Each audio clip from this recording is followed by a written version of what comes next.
Testing.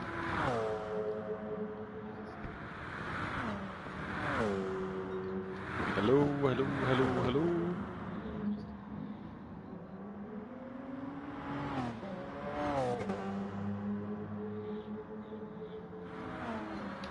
Alright, alright, alright, alright.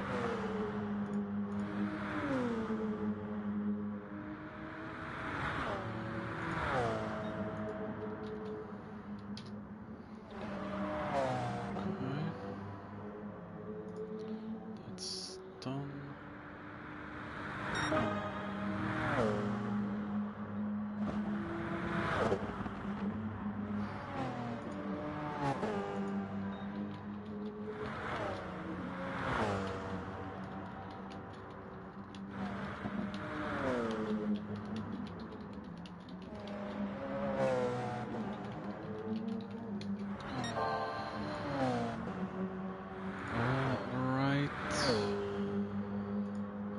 So, yep, hello everyone, welcome back to yet another round of the Driver's Room Acelith Design Endurance Championship.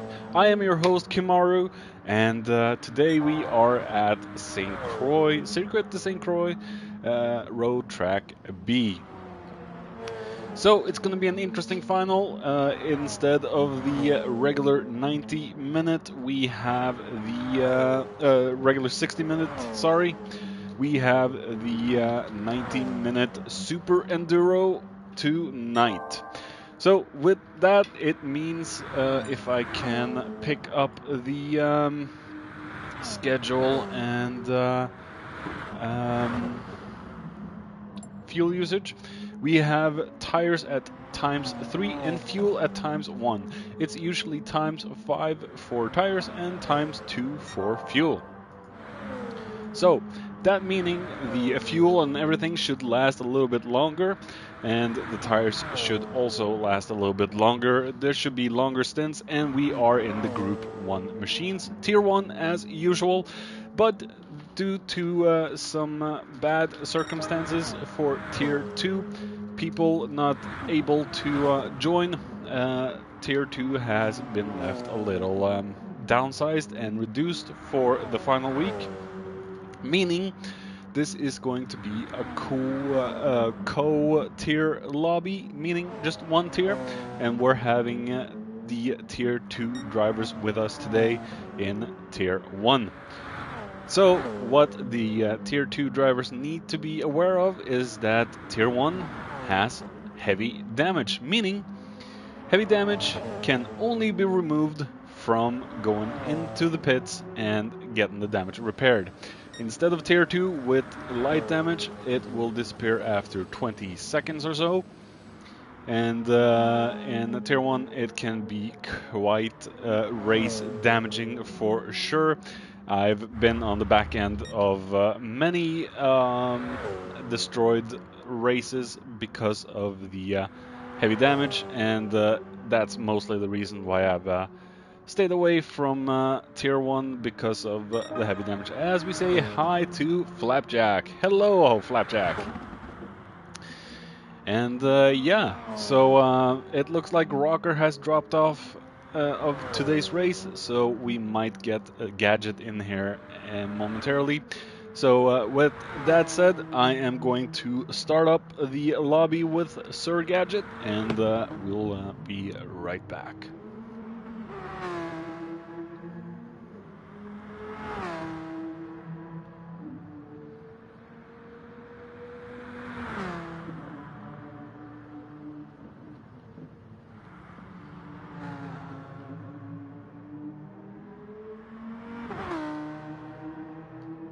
So we'll just have to wait and see if Gadget makes a return for the final race of the season to help me co-commentate. Spooky, you little... come on, update your... you gotta update your console before that. Why are you not doing that? King Kimaru. Yeah, the king is back in the house. Next season, I will be going back into the driving seat again for Tier 2. Get some action going. As we look down to a tier 2 driver, and a driver that was racing before. Well, I think I joined just as Force had to quit because of personal circumstances. But Force is a highly respected member of the community, and I think he's still trying to find his rhythm back in the championship to get everything going and fighting for the win and all that again. So I think we will see great things from Force in the future. But right now I think he's just trying to get the grips with everything, as we see full assist for the Force man. Britain's bit in 8th for the moment. We have Lav, of course, and Sir Bottlejob, and we have my good buddy Ben in the house. He's probably out for a smoke, as is per usual for the Mr. Moose Canadian man. So, hello Dennis, are you not racing tonight?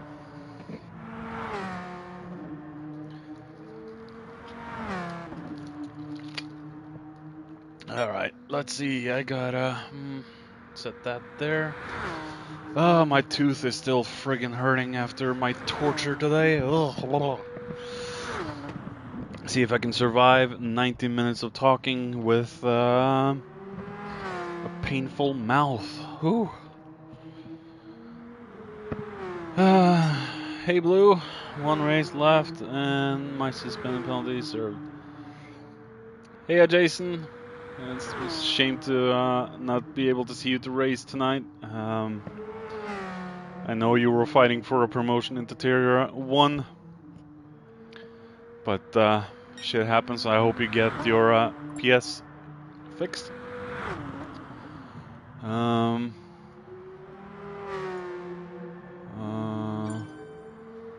We're starting in 2 minutes. Mickey has joined the room.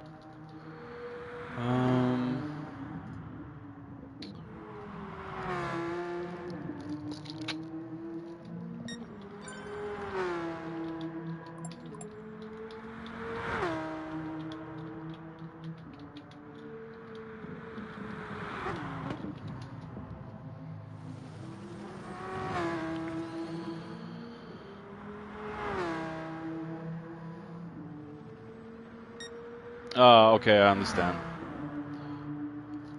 Oh yeah, I've got my water ready, Jack. So I got I had to be tortured today because I'm gonna get a crown on my tooth, whatever they call it, and she had to grind down the root-filled tooth I had, and she built it back up, and she put a nail in my skull, or my gums tooth, yeah, and that is building up the artificial tooth thing I have in my mouth, and yeah, a lot of blood, a lot of pain, so yeah, great times. Paid just about oh, okay, Gadget. Paid about 4 grand Norwegian, and I'm gonna pay 4 grand Norwegian again in 2 weeks' time when the built-up crown is available. Fun times. Gotta take care of the teeth, you know. As we see, the qualifier has started, so yeah, not enough racers for Tier 2. It's shit happens, Jason. Really, it does. It's a shame that the update seems to have broken a lot of consoles. I haven't tried updating my PS4 Pro yet, but I've kind of retired that console for the moment. But I always have it as backup, as we see Britain's bit in 4th at the moment at the grid. And what I believe is the Audi. I think this is the Porsche. I always forget about these things. They all look the same to me. Pit glitch. Ben has the pit glitch. This could be a restarted quali if Ben doesn't get his car on grid. No, by the looks of it, he's not able to get out on track. Might have to type a message in chat. Fuck.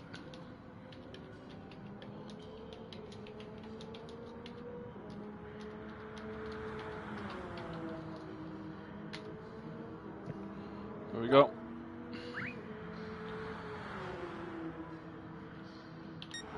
Gotta help out the host. Yeah, the glitches and bugs in this game seems to be non-stop lately. After the latest patch, it just seems to exit the lobby and return. I think he did that. Oh, wait. You see his car. Will it go out? Come on. Go, go.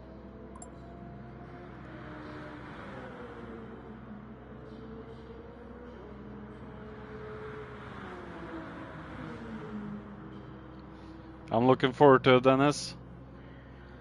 I can say this, if you know what cars I drove in Season 1 and 2, technically 2 cars are staying the same, but 2 are a surprise. And 2 are, well, cars that are pretty much untested, and I have not driven them. I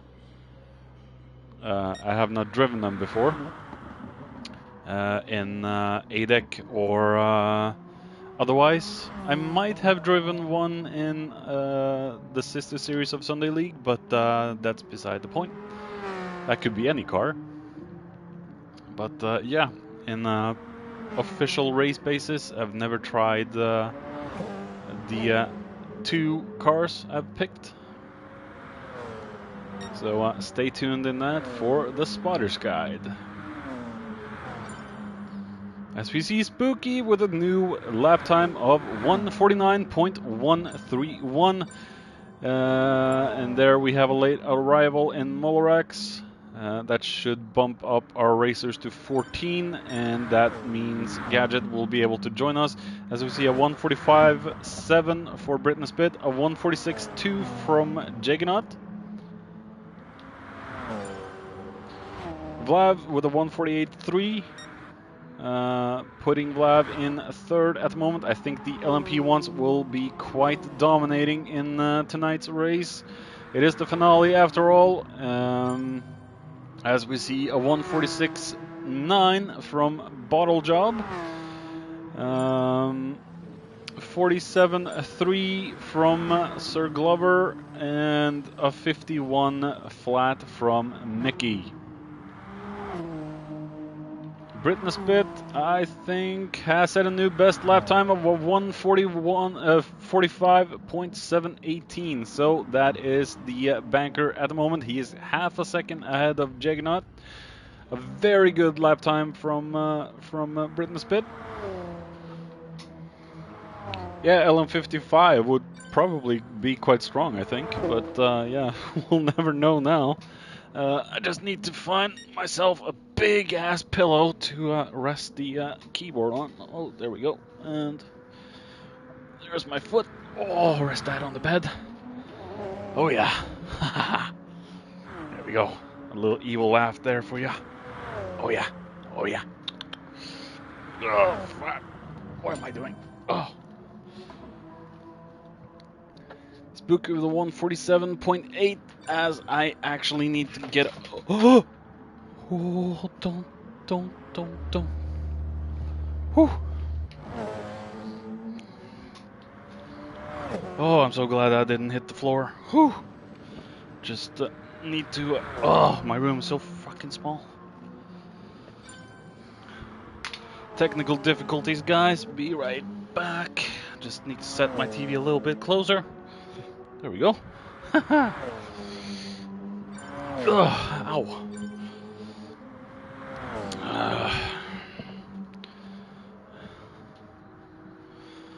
And bottle job with the 45-8, 47-3 from no 47-6 from KLS.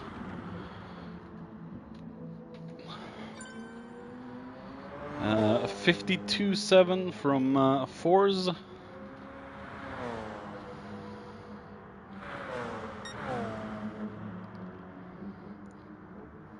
Hey, RIC!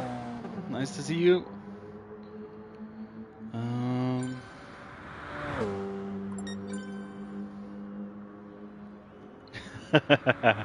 Kick Tier 1's ass. Come on. Berkey has a best lap time of 47.3, so he's doing good. Let's take a look at Force 52.7. We have Blue Racer still to set a proper lap time. Yeah, I have ACC, but yeah, it's good sound porn, but I don't really like racing it. Too much, you know, stuff, and I'm not installing it just to do comms. Sadly. As we say hello to Gadget. Hello. For those of you not knowing, Steve is Gadget in chat. Yep. Is that your actual real name, if I might inquire?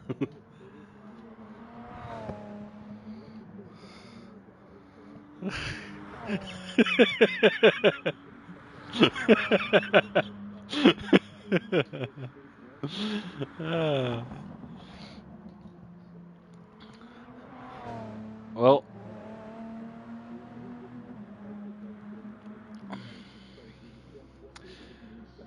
I think Rocker backed off last minute and Molrex has joined in last second, so I think there will be a restarted race. If Plux is aware, of course. No.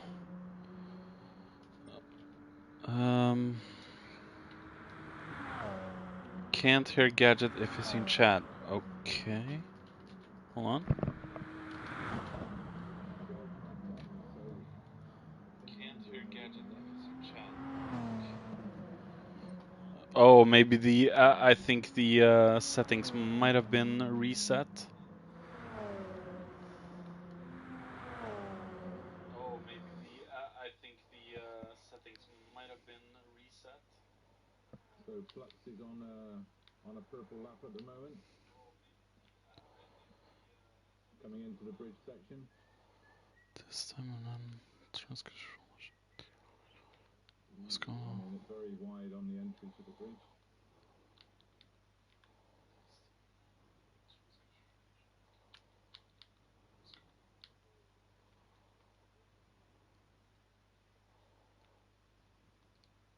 I think you need to check your settings again.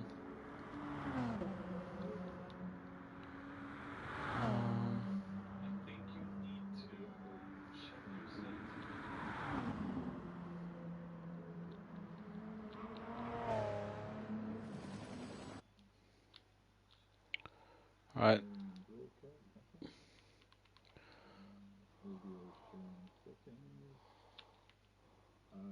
You're right. Yeah,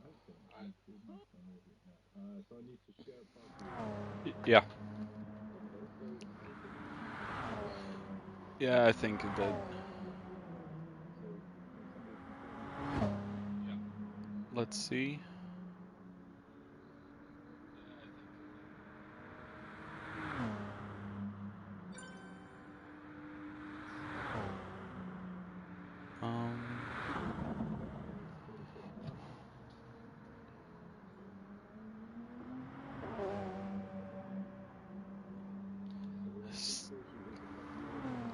Still can't hear you. Hold on.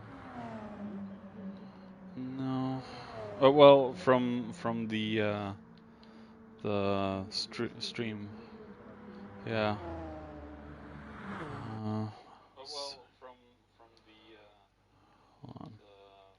Let me check the other settings to so everything is still. Fucking. Oh, the PS5 system is so.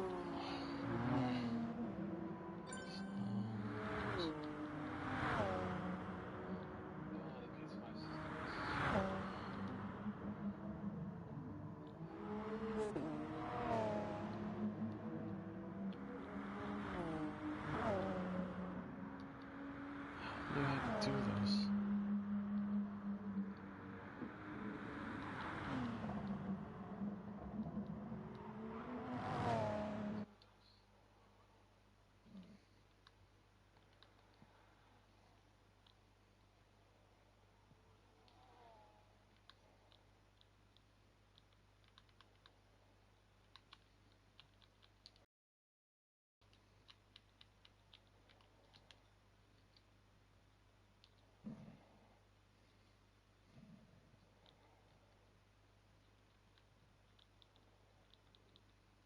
Can you hear me now?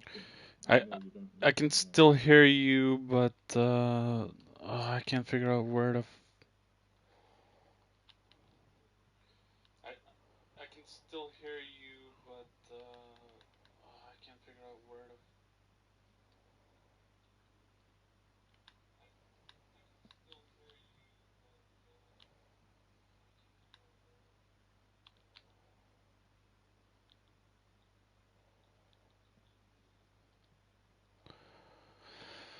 Oh, where do I fix this?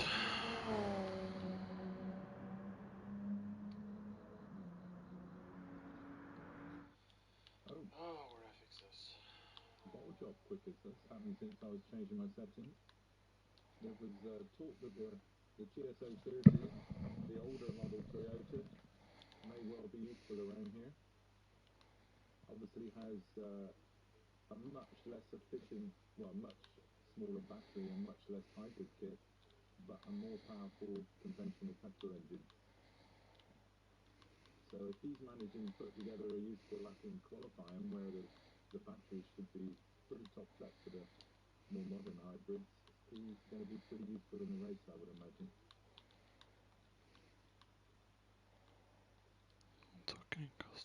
It seems generally speaking, the Porsches seem better than There we the go. TSO50. What I'm talking to myself here, Kim. I don't know what's Yeah, going out on your broadcast. I'm I'm just trying to trying to fill see while if you're that fiddling. fixed Yeah. it. There we go. I had to go into the Yeah. freaking PSN menu to fix it. Can everyone hear Gadget now? Can anybody hear me? Yeah, now it works. Okay, cool. So I was just making the point that just looking at the overall timing board, it looks like the Porsche is looking better than the TSO50 Toyota, but quickest of the lot is the older Toyota, the TSO30, which of course has got Ooh. bottle job obviously having his lap compromised there by Forzy, who was Yeah. dawdling a bit into tier 1, not watching his mirrors, and that's the end of qualifying for bottle job. Yeah. So do we need to tell Plux to I don't otherwise know. who was it didn't get a lap? Molerex. Ben. He Oh, came in after the quali started. is he on track? No, Molerex entered after the quali started. So Okay. we might need to get a restart from this. Yeah.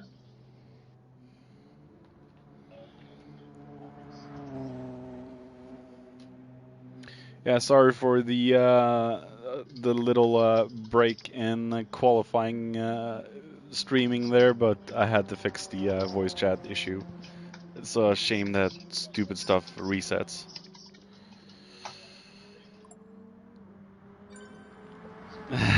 Yeah. Captain America and Thor in chat. Yeah. New Avengers.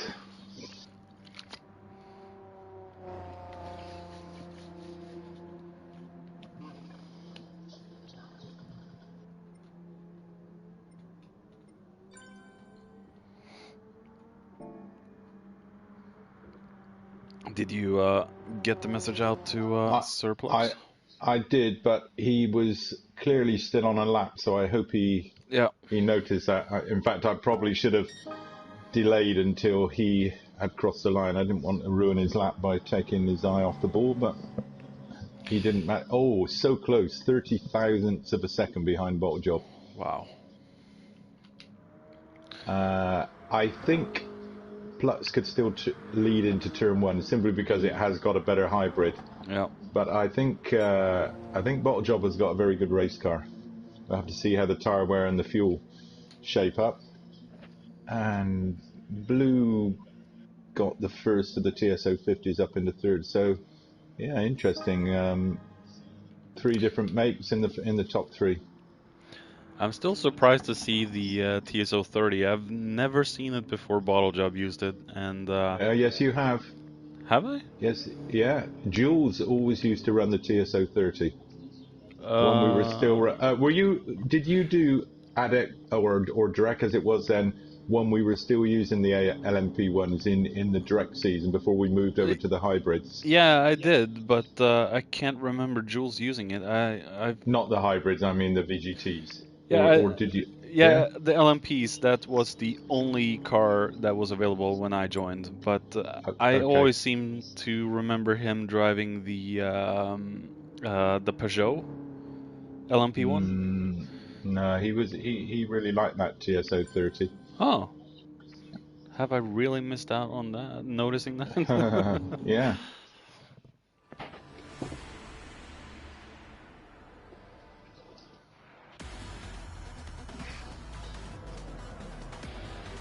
All right, we might see a restart now. So.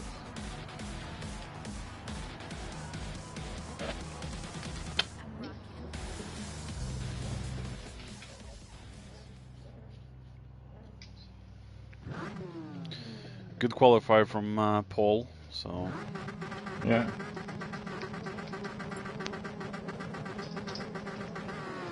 Yeah, aboard. Yeah.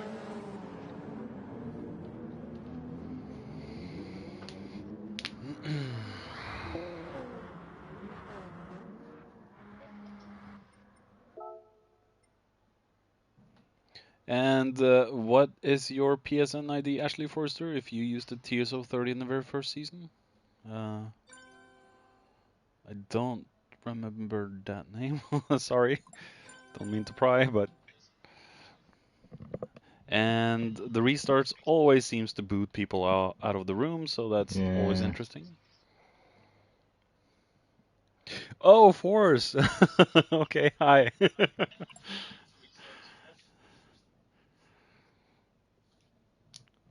So who have we got? Who have we got actually from tier 2 left? Is it Ben, obviously, I see. 4Z, Mickey. Anybody else? Is Mickey tier 2? Oh no, Mickey's tier 1. Yeah, he's just clear of the relegation battle, looking just to secure his stay in tier 1. I think we have Rex, Ben, and 4Z that are tier 2. Yeah. If I'm not mistaken.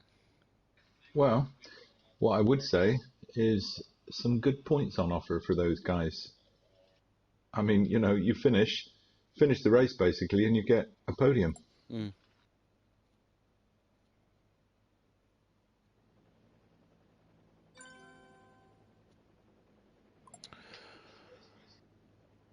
All right. So we are just waiting for everyone to get back on track, and Yeah. Yeah. And I gotta be careful now. I can't go into my car list because a few of my season 5 cars are there, so I gotta remember that. I have you should have remembered to set them as old livery in Yeah. your car list. Yeah. But having said that, if I was sharing, all my cars are in my season 5 livery as well. So, in fact, my car that I've got in the room with me is in that livery as well. But I'm not going to track, so. Well, the car showing on my screen is the anime Tomahawk, so I'm safe. But I just Okay. can't go into the Yeah. car list itself. Yeah, don't want to spoil it for anyone. No. Gotta have that excitement of seeing the spotter's guide for the first time.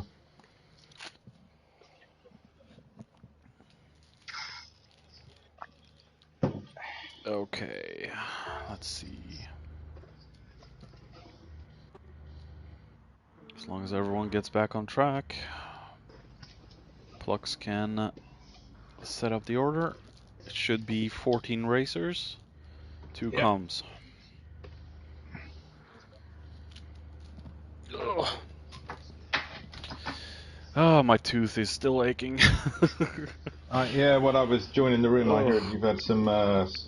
Did you say root canal work or Yeah, have it capped or something? my tooth has broken to pieces, so it had to be torn down and rebuilt, and I'm gonna get a crown in 2 weeks put on it. And I had to put my teeth in this kind of mold thing, or Yeah. whatever you call it, but it made me almost like the feeling of throwing up all the time, so she had really? to figure out So a smaller solution. So they're basically making the mold today. Yeah. They've ground the tooth down, made the mold, then they'll Yeah. build the crown, and then in a couple of weeks they'll fit it. Yeah. So So if they've gone down probably close to the nerve, they put something on it to numb it, so you're not getting continuous toothache. yeah, well, the tooth itself is dead, so I didn't feel anything there. But okay. you know, the gums hurt because she put a cage or something around there, and she just screwed that boy tight. So blue is restarting. Yeah.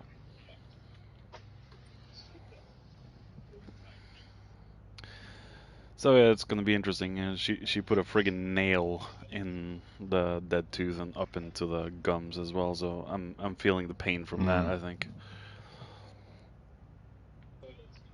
So. Yeah. But you gotta struggle for your health, for your beauty, right? You do.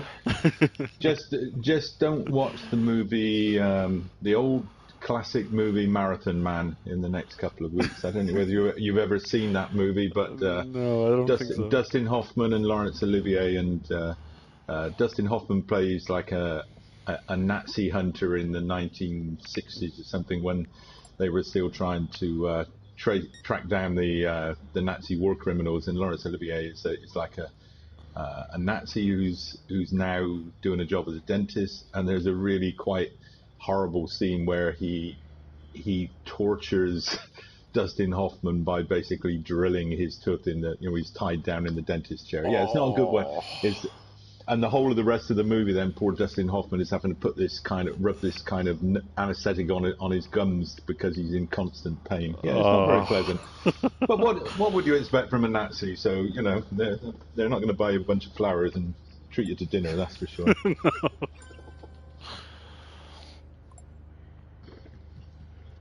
Okay, Blue's arrived. Yeah, just waiting for him to get his car on track and everything, and we'll be on the way. Yeah.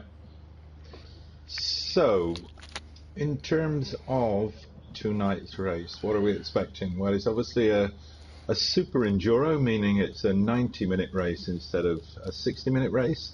The lobby settings have been adjusted slightly from the normal tyres 5 fuel 2 to tyres 3 fuel 1. So we would expect the fuel to last twice as long. So probably the fuel is going to last somewhere close to full race distance, maybe an hour and 10 minutes, something like that. Tire wear should be less. So it would be interesting to see what strategies are going to evolve from this. We've already seen the lap times in quali. So probably in race trim, they might be a second and a half or 2 seconds off that. Maybe one. On about Were they 2-minute laps? That was I was only looking at the seconds. Was it 2 minutes 48 or 1 minute 48? Was it 1 minute 48? I don't. I'm looking at. This isn't the longest config. Are we getting ready for I this? think it's under 2 minutes if I'm not too mistaken here. Okay. It isn't the longest. We're off. Yep. Wow, Brit has gone into the lead. Oh. That R8. Oh, and Blue's off into the wall. No, what a bad start for Blue. No damage. Oh, really? Oh, wow. So, yeah, Paul has carved out a second lead already. So, a very good start from the... what is Paul driving again? Porsche? Audi? He's in the R18, yeah. So, it's one of the early hybrids. And Blue has gone off again, unfortunately. And he has got front suspension and front splitter damage now. Oh, no. That's a disastrous start for Blue because he was... and Vlad was disconnected? Vlad was disconnected, or I didn't see him get involved in any crashes, so that's a shame for Vlad. That's going to definitely ensure his relegation. I think Blue got... Oh, and he's freaking into the wall again. We have to take a look at that. Yeah, Blue got slightly pushed from force, but battles for positions. He's now got engine damage. He's got a long drive back to the pits. I mean, he should keep going because it is a 90-minute race.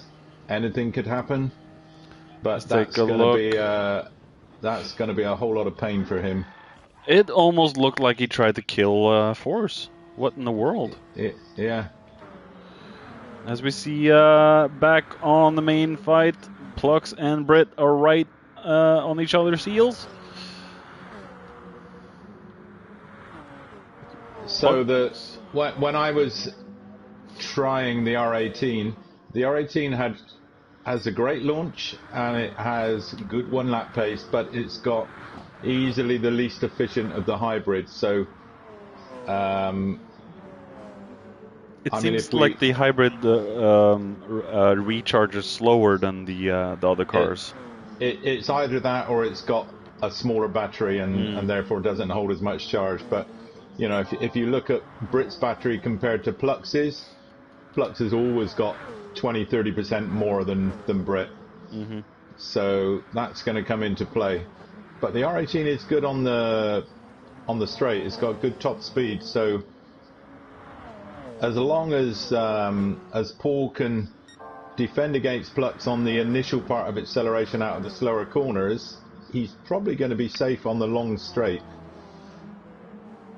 And we're about to find out about that long straight because we're heading into that for the second time. Let's take a look if Plux can get himself even closer. Yeah, Plux has still got battery, you see, and Paul was out of battery halfway through the corner, so he's getting a bit of slipstream, but that R18 is useful down the straights. And Plux is having a look, and he's gone for it. Paul didn't defend too hard. Oh, they're side by side, but Paul still hasn't given up. Left. He hasn't. He's fighting it.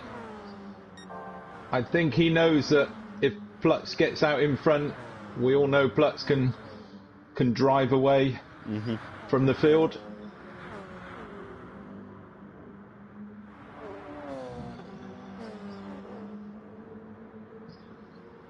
And Jignaud has gotten himself ahead of Bottle Job. Bottle Job, yeah. So I think the four-wheel drive LMP is working a little bit better than the rear-wheel drive LMP at the moment. And the Bottle Job has a little bit of a damage on his left wheel, left front. Oh, and that's not good because it's obviously a clockwise track, so that outside rear wheel, the left, is going to be deployed a lot more than the other side, so that will be affecting his lap times. Berkey still trying to hold off Mickey as we go down the field. Take a look at KLS. He's got himself a second penalty. Force in 10th. We have Ben in 11th. Rex in 12th. And Blue all the way down in 13th. He's 27 seconds ahead, behind Rex at the moment. And already 50 seconds off the lead. Wow. Oh, and Brit hit the wall out of the right-hander. No! Oh, I can't select Brit for some reason. Really? No. Ah, no, I can. Oh, and yes, he's got front splitter and front left suspension damage. I'm taking a look Ah, at that's the really incident bad. now. Oh, he understeered and clipped the guardrail. Oh, very bad exit out of that turn. That's a real shame for Paul because this is one of the Juggernaut classes where is he... Oh, he's looking off for a again. move. Paul went wide again onto the grass and now... Maybe Paul got too eager, or maybe he lost a little bit of a focus from having plugs behind him. Bottle Job is eager to make a move as well. Oh, don't cause an accident, guys.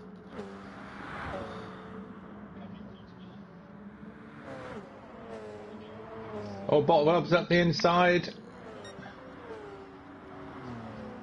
No, but the hybrid helps Paul out to hold that position. Meanwhile, up front, Juggernaut is keeping Plux honest. He's and Bottle is going past Brit, and yeah, the move is and done. He's down the inside on the exit of the bridge. Hope the damage isn't crippling Paul too much, but yeah, he's not able to turn that corner. I was going to say I fancy the R18 to come back at the TSO30 down the straight, but he just didn't have any apex speed through the corner, so couldn't get the power down. let's take a look down the field as we see Spooky has also got damage on his left wheel and front splitter. He has got Berkey right behind him right now. Yeah. And I know how good the Tomahawk is, but it just needs a lot more of a straight line to be a proper threat to the LMP. Yeah, I think. Spooky's just grinds more of the wall. Yeah, the Hawk is coming at Spooky now into turn one.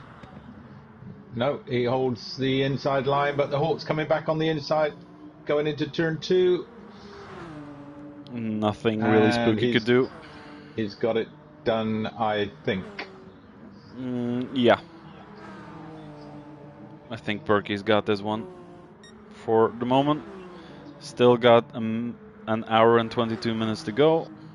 Yeah, I was just going to say about the Tomahawk, I think it's... I'm trying to think what the longest format is. Is it the C format or the A format? This is the B. But the one where the straight goes all the way down. Yeah. It peels off halfway down in this config. Yeah. I think the Hawk is better on that one because it's got decent top speed, and that's where I was able to keep up with Brit when he was in his Group C Porsche. But that was the reverse layout, other way around. But I kept up with Brit and Spit at that layout in the Hawk. And I gained more in the turns on him on that track, of course, because of the Group C being a little bit worse on handling than the Hawk. Yeah. So I'm just looking at, let me see, just looking at Blue's progress here. So he's 51 seconds off the lead, which means it was 50 seconds when he came out of the pit. Yeah. So he's more or less at Plux's pace, a little bit off it. But he's got a lot of work to do to make up even one position, because the three cars in front of him are all tier 2 drivers. Ben is leading that tier 2 battle at the moment by 2 seconds from Forzy, and Molerex is a little bit behind, 15 seconds back. So let me see. So Blue's target is KLS in 9th place, who is, let me see, 17 seconds off the lead. So Yeah, so Blue has got to gain about 33 seconds on KLS to make up one spot. It's a long race, and he's Yeah. a quick driver. He can do it. But it was unfortunate that the accident happened so soon. He couldn't even like switch strategies. You know, it's the first lap collision. You just have to forget that lap. Yeah. I mean, the tires. I understand from my sources are pretty good here. I mean, we're probably expecting a two-stop race, a two-stop strategy. Some could go for one stop. I would have said Paul would have been one of the ones that might try that, but now he's carrying damage. I'm sure he'll switch to a two and get that fixed on his first stop. A two-stopper seems very optimistic considering I've driven a few of these layouts, and I feel like the tire wear is always quite high because of the turns. They're just E tires. Oh, so, and Mickey's run wide, and what was that? Spooky. I think that was Spooky running wide, and Mickey slipping up into 7th. Oh, yeah, and Spooky still got damaged. We'll take a look back. Oh, yeah. Spooky's going off-road. Only thing he needs now is a couple of blades under the car to call it a lawnmower. Get off the grass, Jason. Yep.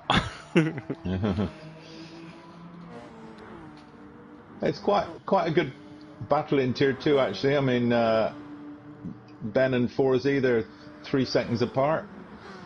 And looks like Ben is closing in on KLS as well, and KLS is on a bold strategy with racing mediums.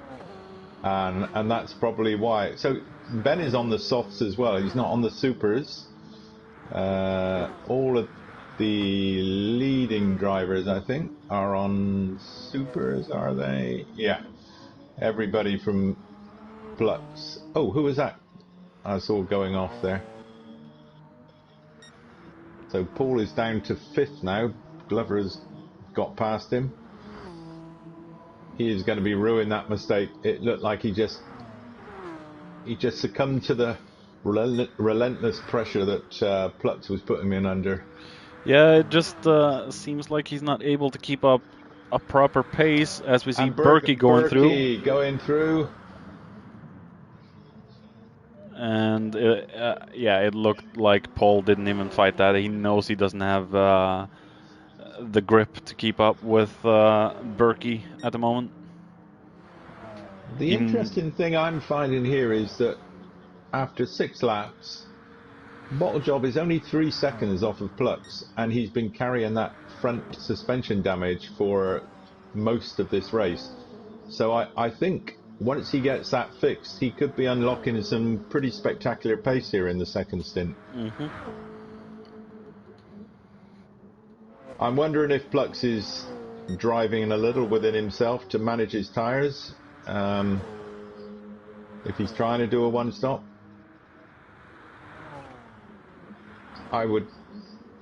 It would surprise me if he was doing a one-stop. I mean, that means he's still got at least another half an hour to do on this set of tyres. It's going to be a long way. Lap times are consistent at the moment, at sort of mid 147s.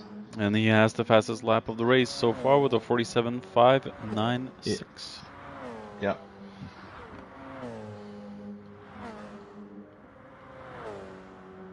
Jaggernaut isn't dropping off too much, to be honest.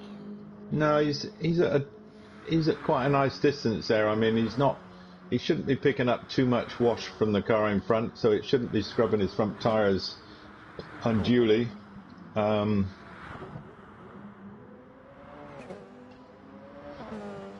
in fact, he's driving a little more economically than Plux is. His fuel is a little better.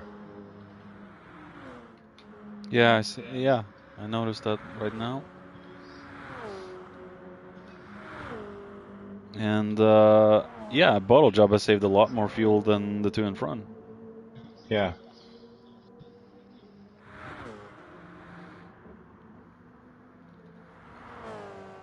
Wow. Go back to the Tier 2 battle. No, sorry, that's not the Tier 2 battle. So Ben has got past Spooky. Okay, yeah, so Ben has actually pulled away a bit from Forzy. I thought that was... And we have Britt into the pits. And Spooky's going in as well. He's had enough of that. He's had enough of that damage. In fact, Ben is about to overtake Kill. No, never mind. I think Spooky might have had a coming together with somebody else because he's got rear damage as well as the front damage he picked up earlier. So he's probably going to have a good 3 or 4 seconds of repairs. Oh, yeah, I see. I couldn't get it on replay. He's switched to the soft tyre, so he's probably going to try a longer middle stint.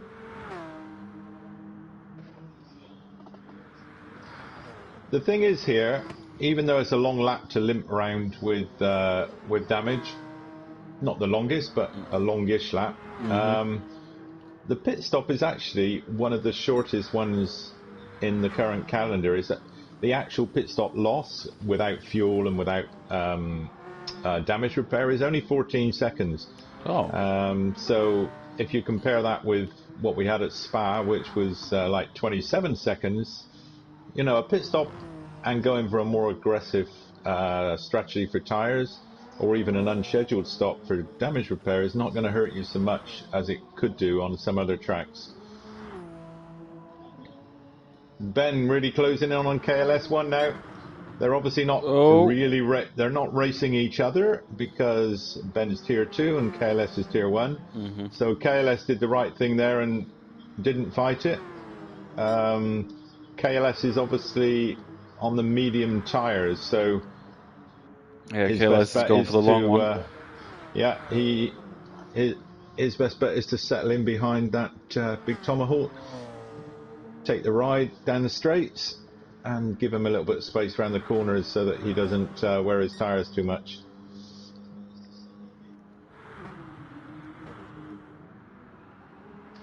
Mickey is actually having a really good race. He's up in 6th place. I'd have to check, but I don't think I've seen him running that high up the order in tier 1. No, I think he's been near the like outside 10, outside the top 10 or just inside the top 10, and top 6 is not bad at all. So if we can keep this up, it will be good points to collect. And again, I'm just flicking back to Bottle Job. He's still only 3.6 seconds off the lead, so he's really managing that little bit of damage well. Of course, because it's suspension damage, that won't be affecting his speed down the straights. It will just be giving him a little bit of understeer, turning into the right-handers, of which there are quite a few of them on this track.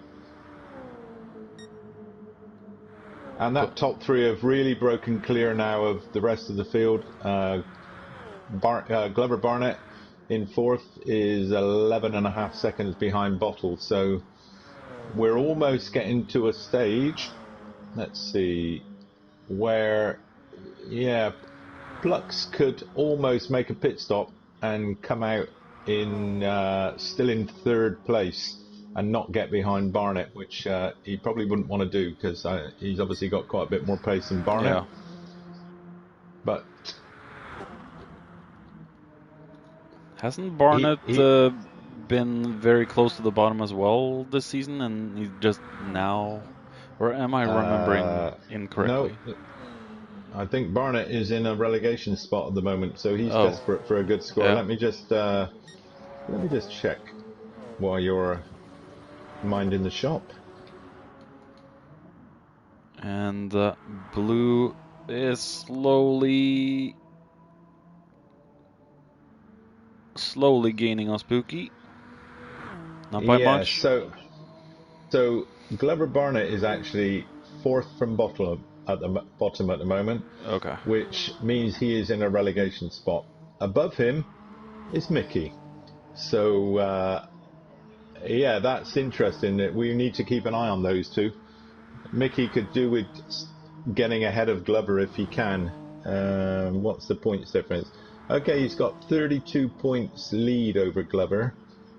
But, interestingly, Glover has only recorded 4 scores. So anything Glover adds to his score here will be added in its total. Whereas Mickey, who's above him, has got 7 results already recorded, so he will be dropping scores. So Yeah. that we'll have to do the maths on that when we get a little closer to the end. But that's a real battle for survival there between those two. Absolutely.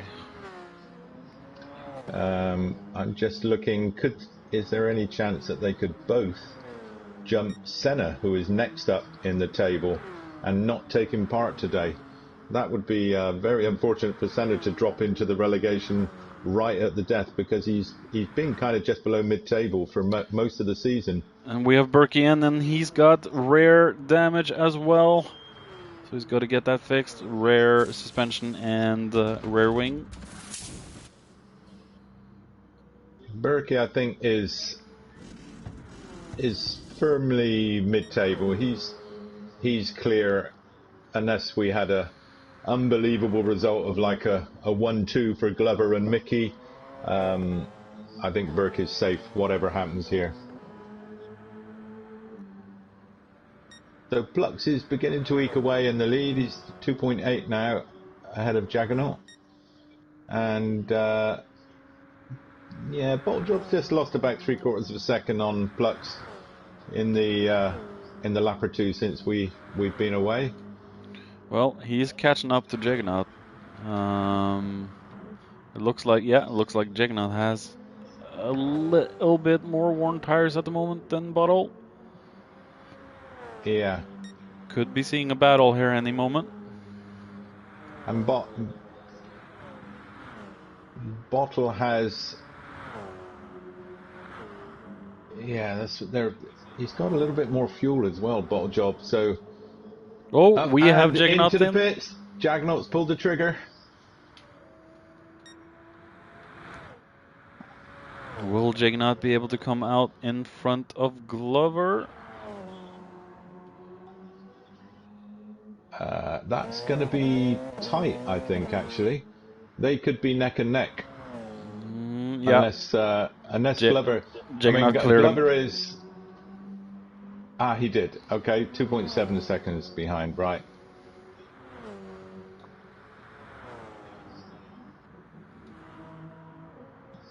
Yeah, that was important for Jag there. Let's see if he can make an impression on Plux now. I'm wondering what Plux is going to do. So, how many laps are we expecting here for this race? Brett in the spit is closing in on Ben at the moment.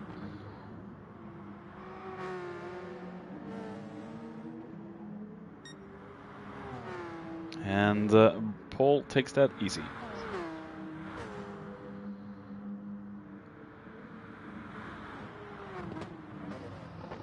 Let's see if I can work out how many laps we reckon this is going to be. So... yeah, I'll leave the maths to you. Otherwise, my head will explode. 90 minutes. Let's say we allow 14 seconds per pit stop, so 28 seconds, and say 4 seconds of fuel. So let's add 1 minute 30 minus 32 seconds for pit stops, divided by, looks like the leaders are doing like 148s, 149s. Let's call it 148.5.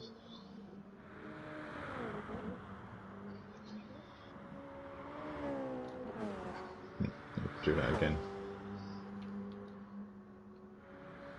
I'm just trying to scroll down the field. Rex has been into the pits. And Blue has got himself some more rare and damage. Oh no. Things are just going from bad to worse for Blue today as well.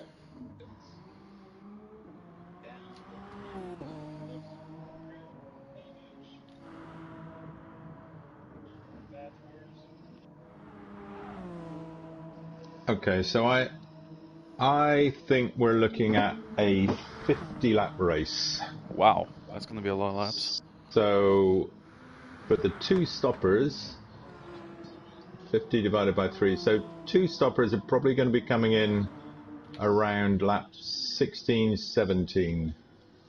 So the people that have stopped already when did Jag stop? He stopped on lap 12.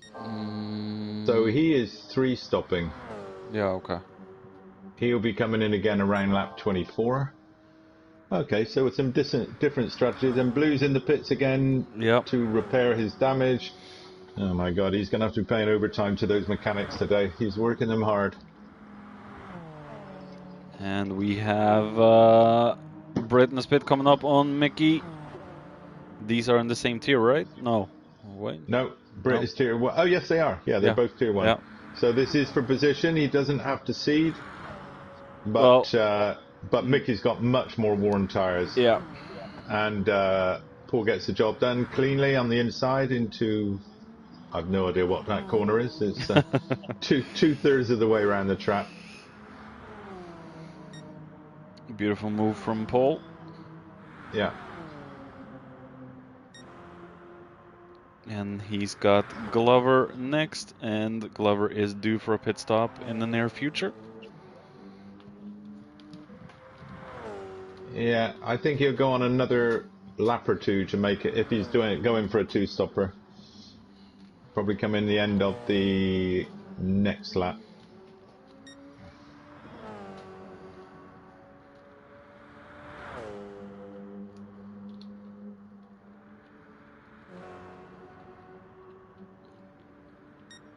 Jignaut is 8.3 behind Bottle Job and gaining a lot. Yeah, Jag's just posted the fastest lap of the race with a 47.19. Oh. So that's interesting because he is 13.7 seconds behind Plux, meaning that if Plux stopped at the end of this lap, Juggernaut would have taken the lead with the undercut. So yeah, interesting. He's lapping a 1 3/4 quicker than Plux at the moment. Well, let's take a look at Plux, see if he dives in or if he stays out for yet another one. And Plux stays out. No, I think he's... Well, we'll see. If I would say if he doesn't stop next lap, he may be trying to eat this out into a one stopper. But that would mean he'd have to do another 9 laps to stop around lap 25.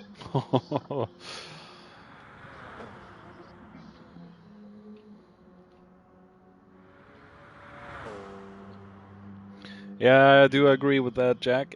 Splits in strategy is great fun. Makes for a more interesting race, that's for sure. Oh, as we see Ben just scraping some paint off the car out of last turn, but no damage incurred. For anybody watching it, are my attempts to unravel and decipher the strategies that drivers are playing, is that interesting and entertaining for you guys, or are you just wanting me to just shut the fuck up and let you guys enjoy the racing? Well, I find it interesting because you've got stats that I don't have at all. Jack says yes. All right, I'll keep going. I'll keep the calculator out, Jack.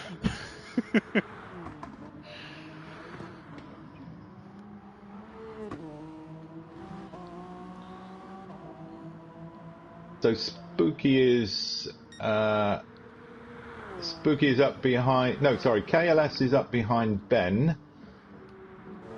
And I think what we're seeing now, because remember Ben passed KLS. Mm-hmm. And we have Plux into the pits. Okay, so I think Juggernaut is going to take the lead. Bottles in as well. I think Jag will be a couple of seconds in front when they emerge.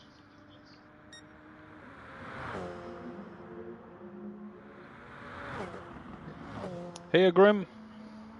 There we go. Yep. And Plux comes out right behind, just a second behind. This is going to be interesting. Yeah, Plux so that was probably needs a lap to get heat in the tires, but yeah. So that was 3 really good hammer time laps from Jag that made that possible. He did a 1:47.1, a 1:47.3, and a 1:47.2. and that's what made the undercut work. So We great have driving from Jag. we have Mickey into the pits as well now.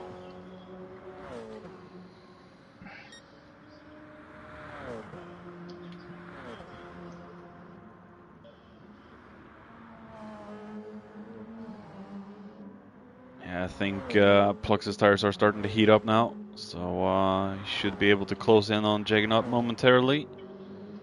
And Yeah, I was going to say before the pit stops started that I think what we're seeing with Ben and KLS is a great illustration of the different tire strategies, because Ben passed KLS one earlier in the race and was pulling away, but Ben is on the soft tires, and so now I think KLS is on the mediums, which are now coming into their sweet spot where the crossover shows that to be the quicker tire at this stage of the race, and he's up behind Ben now. He's looking to get a slipstream and pass.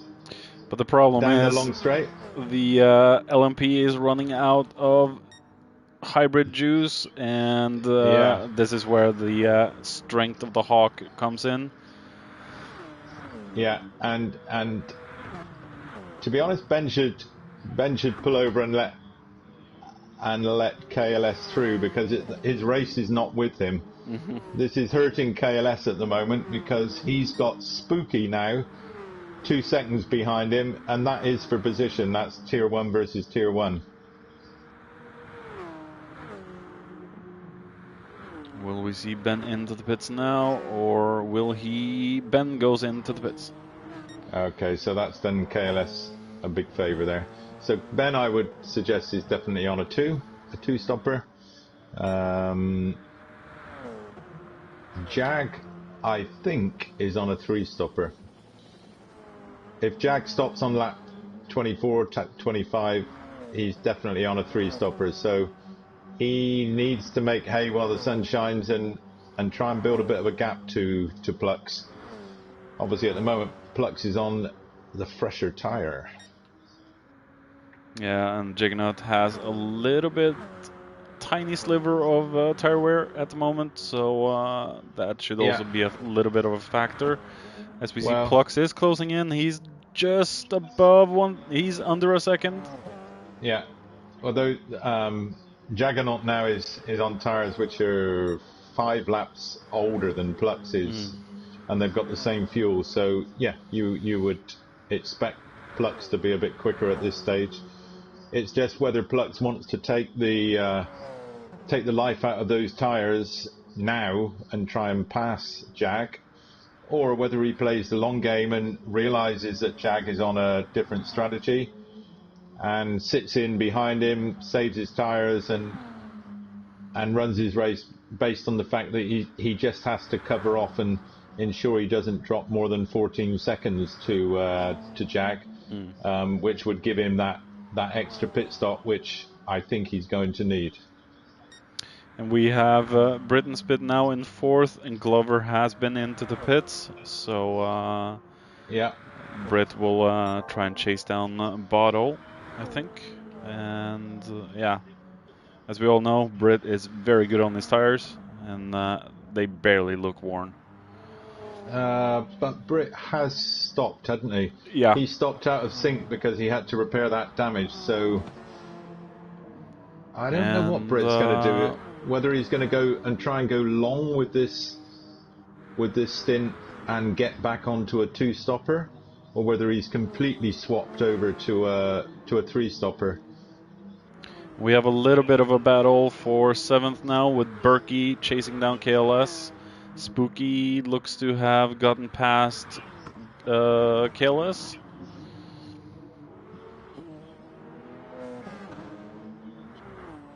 So Mickey has got some front splitter and front right suspension damage. Do you remember him having that, or is that fresh, Kim? That seems to be fresh. When he pitted, he had nothing, so... Oh yeah, of course, he's just out of the pit, so he must have clipped a barrier there somewhere. That's very unfortunate. He's got Ben right behind him right now. Now obviously that's not for position, because they're in different tiers, but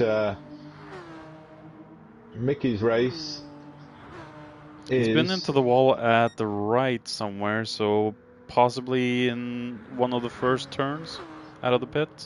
Yeah, maybe with cold tires. As we see Ben... Oh! Yeah.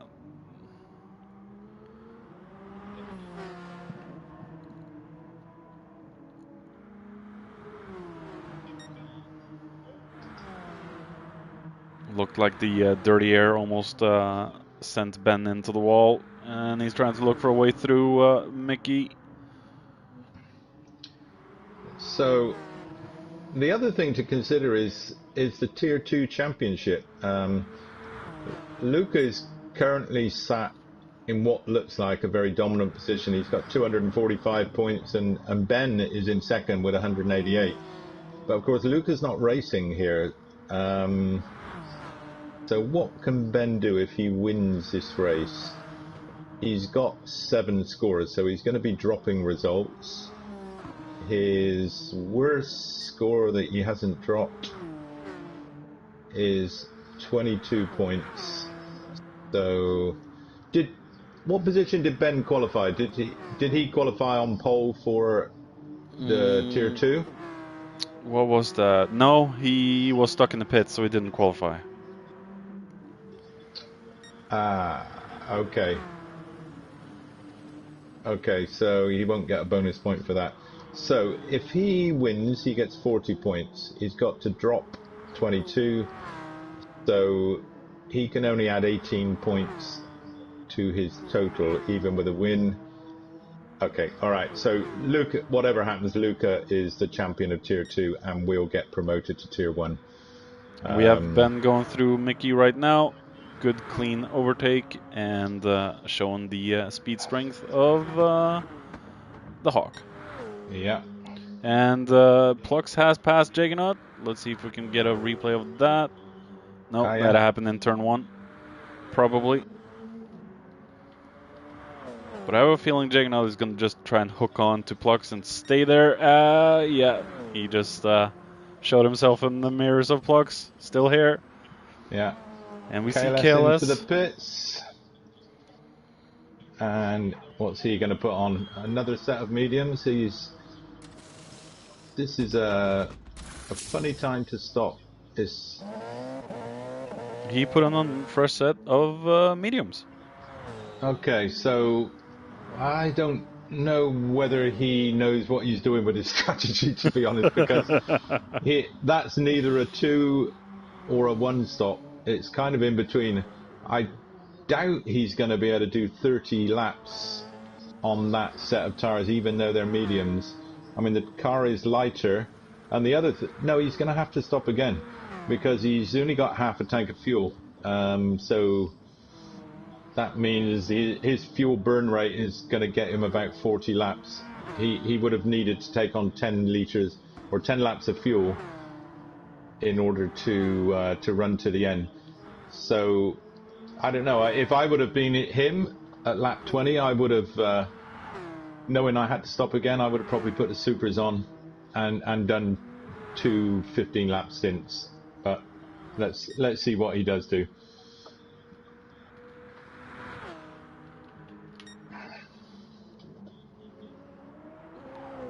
Battle still hasn't gained more than... Well, he's still 4.5 seconds behind the top 2. 5 behind Plux at the moment. Maybe Bottle's TSO30 will come into play near the end of the race, now that he's been able to open the taps fully. Yeah, well, he's going to gain a bit back on Plux on the final pit stop if they're both doing 2 stoppers, which I believe they are, because he's got a bit more fuel. So, but he needs to be closer. If he wants to jump Plux in the pits, he needs to be within it's only a smidgen of fuel. He kind of needs to be within a second. If he could follow Plux into the pits for the last fuel stop, I think potentially he could jump him just. But at the moment he's 4.9 off of Plux, and he's also got Juggernaut in his way, or he will have shortly. So, bit of work to do for the bottle man. And Molerex parked off to the side, so that's very good to see that he respects the blue flag. And one thing I also noticed, Bottle Job has the fastest lap of the race right now with a 46.343. Jesus. Yeah, that's a good lap. It's yeah, that shows the pace. I mean, Plux's fastest lap is a 47.2, so he's almost got a second in hand on ultimate pace. And another thing I'm noticing now, Gadget, is that when I first scrolled over to Bottle Job, he was 3.4 behind Juggernaut. He's now 2.8 behind Juggernaut, so he's closing in. Yeah. Yeah, in a couple of laps, well, actually, what is it? We're on lap 23. This might work out okay for Bottle Job because I anticipate that Juggernaut will be into the pits in the end of the next lap. Maybe the lap after. I mean, it's... Oh, we have Paul with more damage to his right side. Paul. I think he's been carrying that for a while because he's lapping in 151s and yeah. That must have happened at lap 19. That's where, or 40, 18 maybe. So not a good day in the office for Paul. No, not at all. And Spooky is just over half a second in front of Berkey. Berkey, I think, can smell it right now. Spooky seems to have more tire wear on his car than Berkey's Mighty American.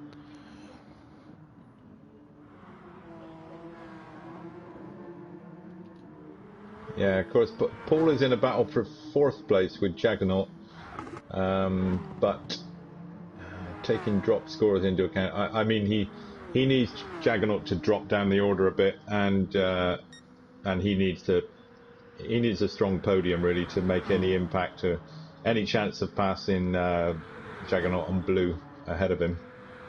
And Berkey tried to go on the outside into the powerful right-hander, but Spooky's still staying in front.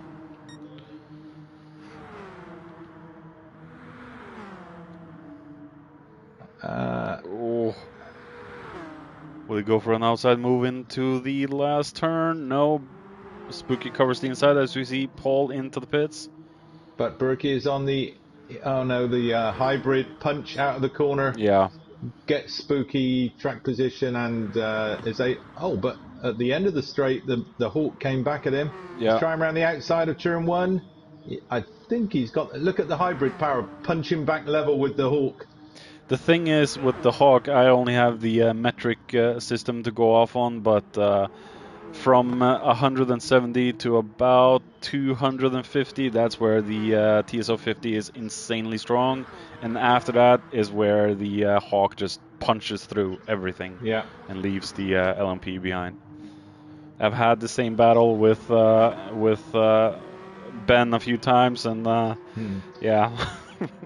it makes for a good, interesting fight because they both cars have got their strengths at different parts of the circuit, so you do get this nice cat and mouse type thing. It's almost like watching saloon car racing in the 60s of like the Mini versus the Ford Galaxy, where the Minis would be super quick around the corners and the Galaxy would just power past on the straight every time.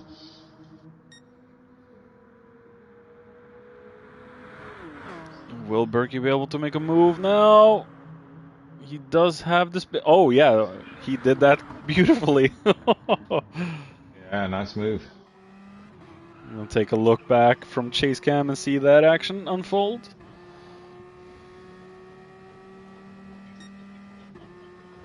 Spooky going very defensive, but nothing he can do about the pure raw speed of the Hawk.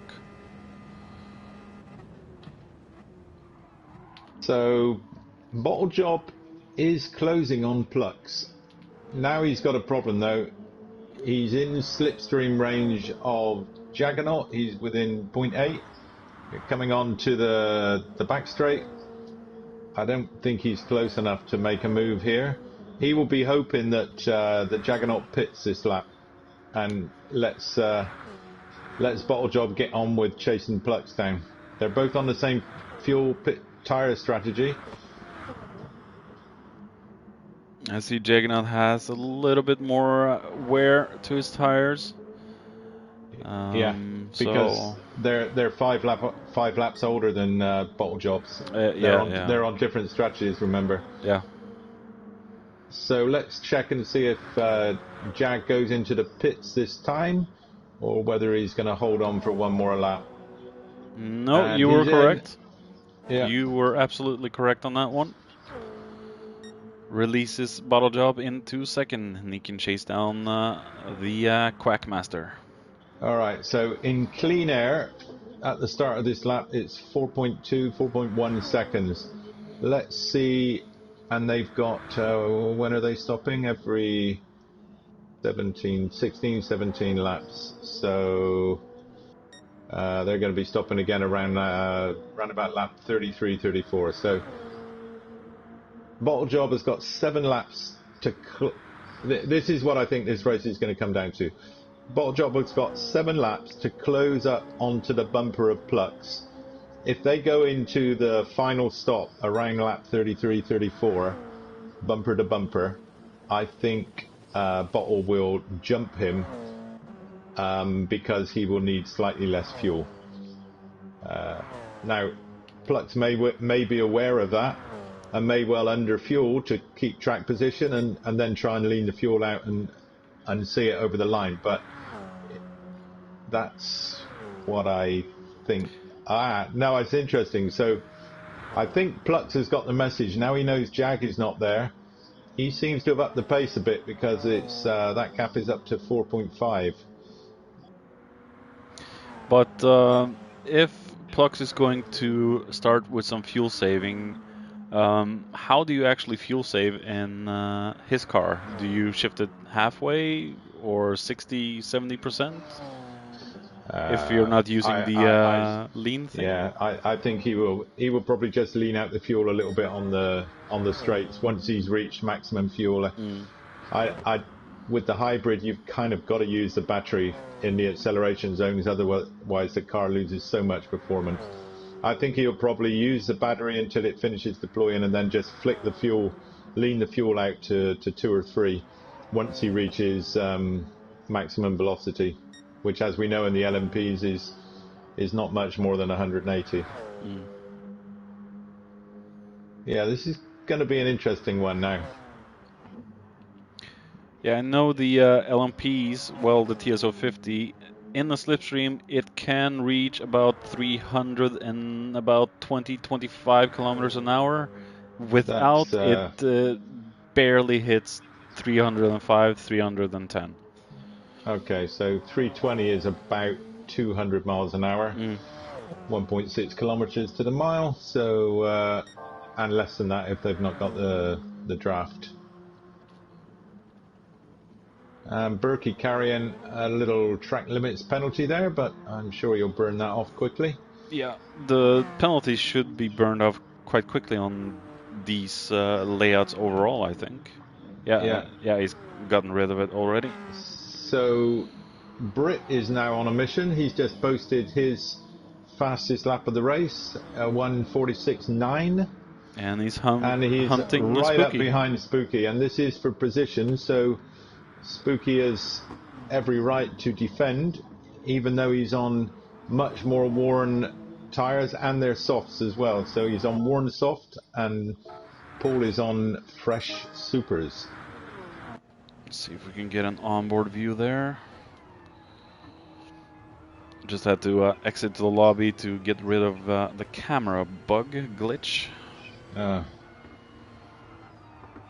Oh, he's going. Oh, wow. Spooky's really defending that. Yeah.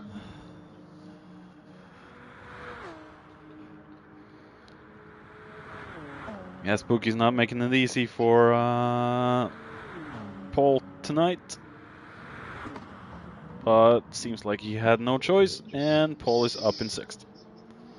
So I'm wondering what Spooky's doing strategy-wise. He's not Look at his He front put- left. Yeah. So I think Spooky has probably got enough fuel to go to the end. He clearly hasn't got tires to go to the end, but maybe he's running a longer middle stint, and then he's going to go for a final stint on the supers, which will be he'll have a lot more pace. But Paul will be pleased he's past Spooky now. That would have been costing him a bit of time. I mean, yeah, his last lap when he was following Spooky was a 48.8 versus a 46.9 the lap before. And already Paul is posting blue split signs. So, yeah, he's on a mission. He wants to... well, he's only got... Berkey is only 1.8 seconds up the road from him, so... And Berkey is on Warren Supers, lapping 2 seconds a lap slower. So, yeah, within... maybe even by the end of the lap, Paul is going to be looking for a way past Berkey. Blue has gotten himself up into 9th for the moment with fresh tires, so it looks like things are finally going his way right now. Okay, and that is actually a position game because he's past Mickey. Mickey is a Tier 1 driver. Oh, yeah. Oh, and he's past KLS1 as well, another Tier 1 driver. Yeah, I see that. KLS is all the way down in 12th. And Rex is about to be lapped by... Who is he about to be lapped by? Behind him.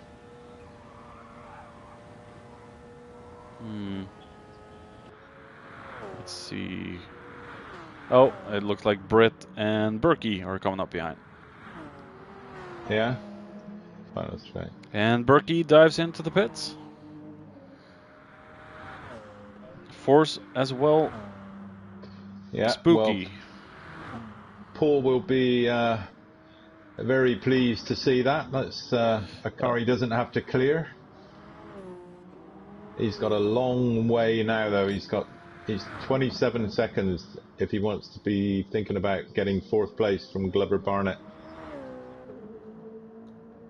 What was that? And, oh yeah, 27 seconds. Yeah. So, yeah, Glover Barnett is having a really solid race. If you look at his lap times, Kim, they're 48, 48, 48. He's been in the 48s for the last 8 laps that I can see. Very consistent. Good driving from the Matchbox Cars Porsche driver. Yeah, very consistent, and yeah, he's keeping the pace up in worn tires. So, when do you think he will possibly dive in? A couple of laps from now? Glover, what was he doing? So he's on supers at the moment. So he's on a 2-stop strategy. So I think he'll be stopping around about lap 34, the same as okay. The same as Plux and Bottle Job. 33, 34. And Plux has continued to stretch a bit of a lead over Bottle Job. It's 5.8 now.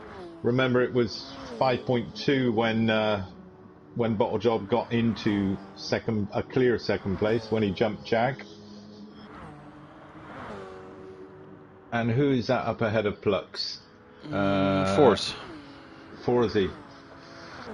Now, Forzy, we know, has had some connection issues and sometimes does lag a bit, so I'm sure Plux will be very nervous about... he's flashing his lights already. Well, he does seem very stable tonight. I will admit, the few times I've seen him, he seems like he has a stable connection tonight. So yeah, he's flashing his lights, and he let him through. He does the right thing. Yeah, pulled out of the way. That was good. In fact, he was adhering to the race briefing that Plux published with clarifying what drivers should do under blue flag conditions, which was wait for a straight, move off the racing line, and just bleed out of the throttle. I will say Plux is a little bit of a bastard, just flashing his light constantly. He's fooled me with that a few times as well, so yeah, I know his games. Yeah. Flash to pass. Yeah. If you're watching this, Yeah. Plux, there's nothing personal. It's just good banter. It's I mean, some drivers can't help that. Drivers that are driving on the pad, if they have their stick configured to press it to flash their lights, usually when they're in the turns. And who's that he passed? I think that was Mickey or Spooky, possibly. And interestingly, that's because Forzy is behind Mickey on the road, even though they're not racing each other because they're in different tiers.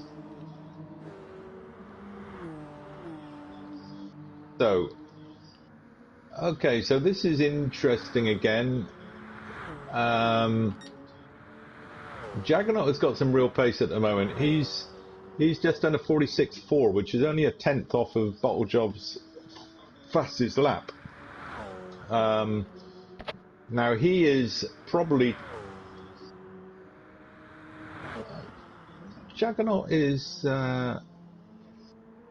those tires are lasting really well, so he's probably going to go to lap 30. Yeah, he went a little longer, didn't he? I think he's probably going to go to lap 36, maybe. And at the moment, if Plux pitted, he would definitely come out behind Jaggernaut. And we are expecting Plux in within, I would say, 2 laps. Well, Plux is on the same strategy as Jaggernaut, but I think Plux. Yeah, Jaggernaut's got a little bit more fuel and a lot better tires. How has Jaggernaut got that much better tires than Plux? Well, he pitted at the end of 25. So has he been in one more time? No. He is, yes, of course. He's doing a 3-stop, isn't he? Yeah. Yeah, so okay, so he's going to stop probably on lap. Okay, yeah, so. Yeah, okay, so I anticipate Jag will pit around lap 37, but Plux will come in probably within the next 2 laps for his final stop, and will concede the lead to Jaggernaut. But Jag will give it back when he does his stop. I don't think, looking at this, it's still 12 seconds between Jaggernaut and Plux. Jaggernaut's 3-stop strategy has not been, he's not been able to make up the 14 seconds he would have needed to cover off the extra stop that he's doing. So I think anything short of an off for Plux, and I think Plux has probably got this one. I think the battle is between Jaggernaut and Bottlejob for 2nd and 3rd. I think that's one that will play out in the final 10-12 laps of this race. Assuming nobody goes off, of course.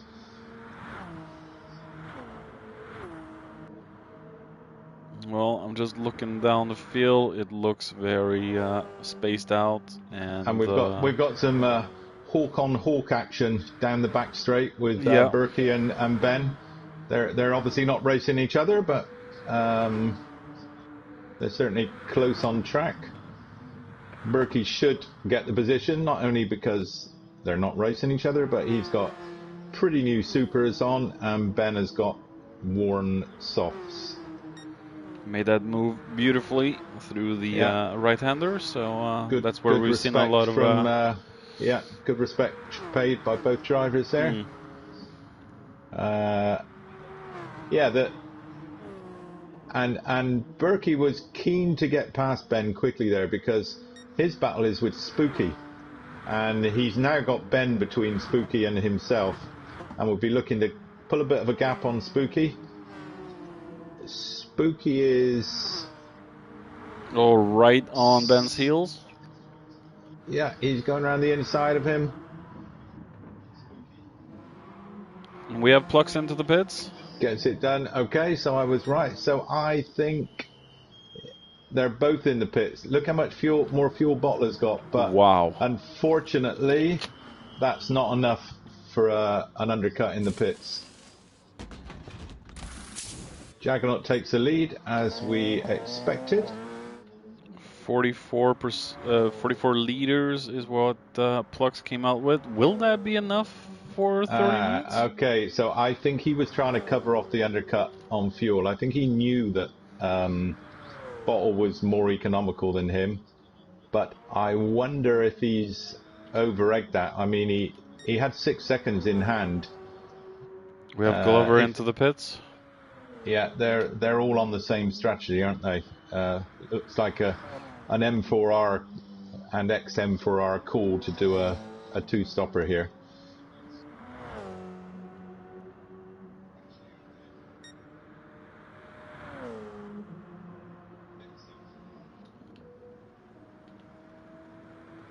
Burke is putting the hammer down. He's on course for a fastest lap for him. Personal best. Let's see what that could be.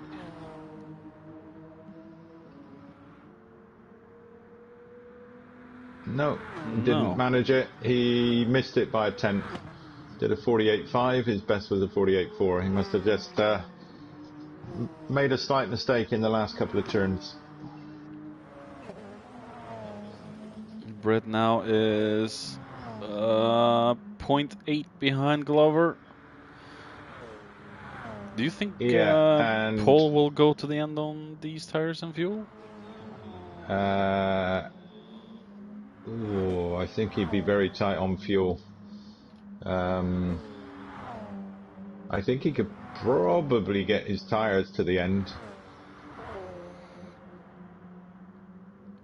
No, I mean, Glover is definitely tired and fueled to the end. But no, I think Paul's going to have to stop again. He's going to have a splash and dash.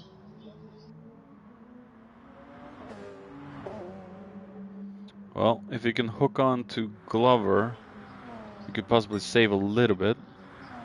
Yeah, I mean, realistically, I think Paul's battle is with Berkey, who is 23 seconds behind him and tired. I think tired and fueled to the end. So Britt is going to, when he eventually stops, is probably going to lose maybe 16 seconds for tires and a bit of fuel, and you know, maybe come out about 5 seconds in front of Berkey, I would guess.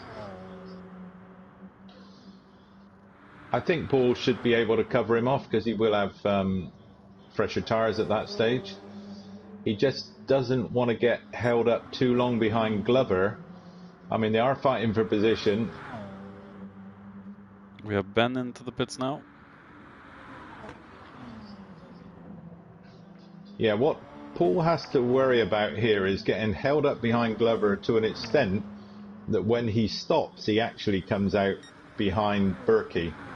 Because as I say, Glover is fueled to the end. He's got a pit stop in hand on Paul.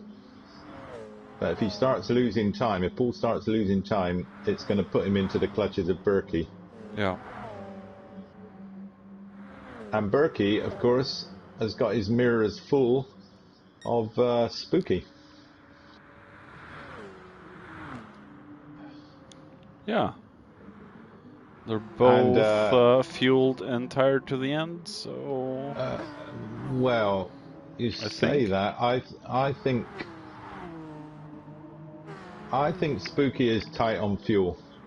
Really? Yeah. I mean, if you remember, I said he stopped. He's got a weird strategy there. He stopped on lap 28, which is neither a 3 or a 2 stopper. It's maybe an asymmetrical 3 stopper, in which case he's going longer on the final stint or mid stint. No, I think well, he's put the softs on here. I would think he's going to go long on this stint and then do a splash and dash and a quick super stint at the end. we know Spooky is not the best on his tyres, so he's obviously aware of that. Yeah, Spooky within slipstream range now of Berkey. We have Blue into the pits for his, could it be final stop? He's looking good on fuel, so he just needs a little bit. He should be able to do 16 laps on that. In fact, Blue so far back, he probably won't do 50 laps. He'll do 49 laps and be a lap down on the leaders.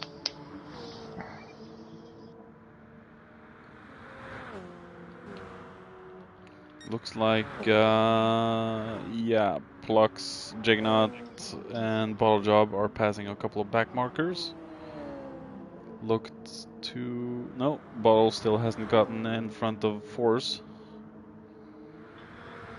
And Bottle Job has just done a new fastest lap of the race. He's beaten his own fastest lap. Whoa. It's down to 46.281 now. We did anticipate that TSO 30 would have some great race pace, and it's playing out that way. One wonders what it might have been had he not had to run that whole first stint with the damage to his front left suspension. What is the reason why we haven't seen more of the TSO 30 versus the 50? Is it the drivetrain, you think? Honestly, I think it's probably a car that's slipped under the radar. It's one that, as we know, has not been used in the endurance racing series at all. It was only used by Jules, and with all respect to Jules, he's not one of the quickest drivers. He's a good, solid driver, but that meant that it didn't elevate him to the front of the field. If Jules would have started winning lots of Tier 2 races or doing well in Tier 1 when he was in there, probably other people would have looked at it and given it a try. But I think most looked at it and thought, well, it's the TSO 30. The newer TSO 50 must be a better car. Otherwise, why did Toyota replace the TSO 30? And so I think it's just been a car that has been underappreciated and probably not tried by many. Well, I know my reason for picking the 50 when I first joined Drek back when it was called that. It was because of the drivetrain. I felt like four-wheel drive could possibly be easier to drive, so that's why I picked that. But yeah, it seems like Bottle is just in love with that car and he's doing well with it as well. So. Well, it's. I think the TSO 50, all of the modern LMPs with four-wheel drive are better than all of the two-wheel drive cars in the wet. But of course, this season we haven't had any wet GR1 races, so Britain's pit into the pit. Yeah. So this will be his final stop for the last 13, 14 laps. Splash of fuel, probably up to about 35 litres, something like that. 36 litres, yeah. That'll be him good to the end. Where is Berkey? He's coming through the final start-finish straight. Yeah, 7 seconds. Yeah, good margin. So that was what I thought it looked like being. You remember he was. That gap was about 23 seconds, and I said Paul does not need to be held up here behind Glover, because he had that, fuel stop with tyres and fuel stop was going to cost him about 16 seconds.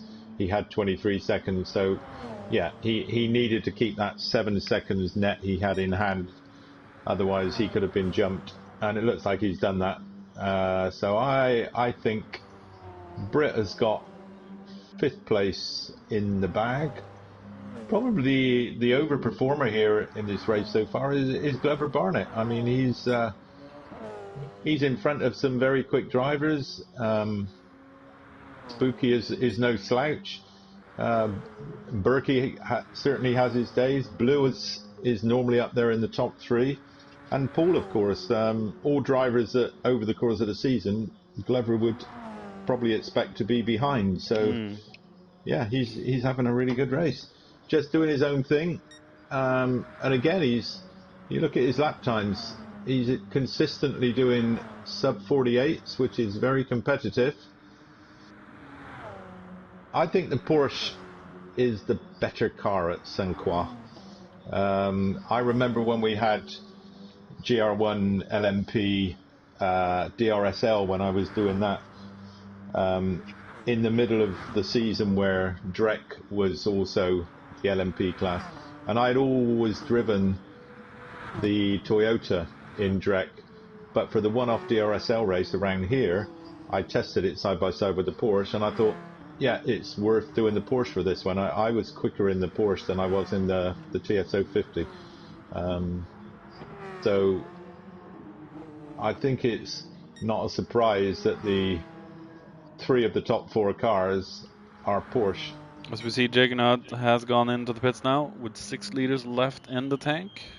Yeah, so that's bang on target for his 3-stopper. You know, a stop every 12, 13 laps. And he's back out. Well clear of Glover. Yeah.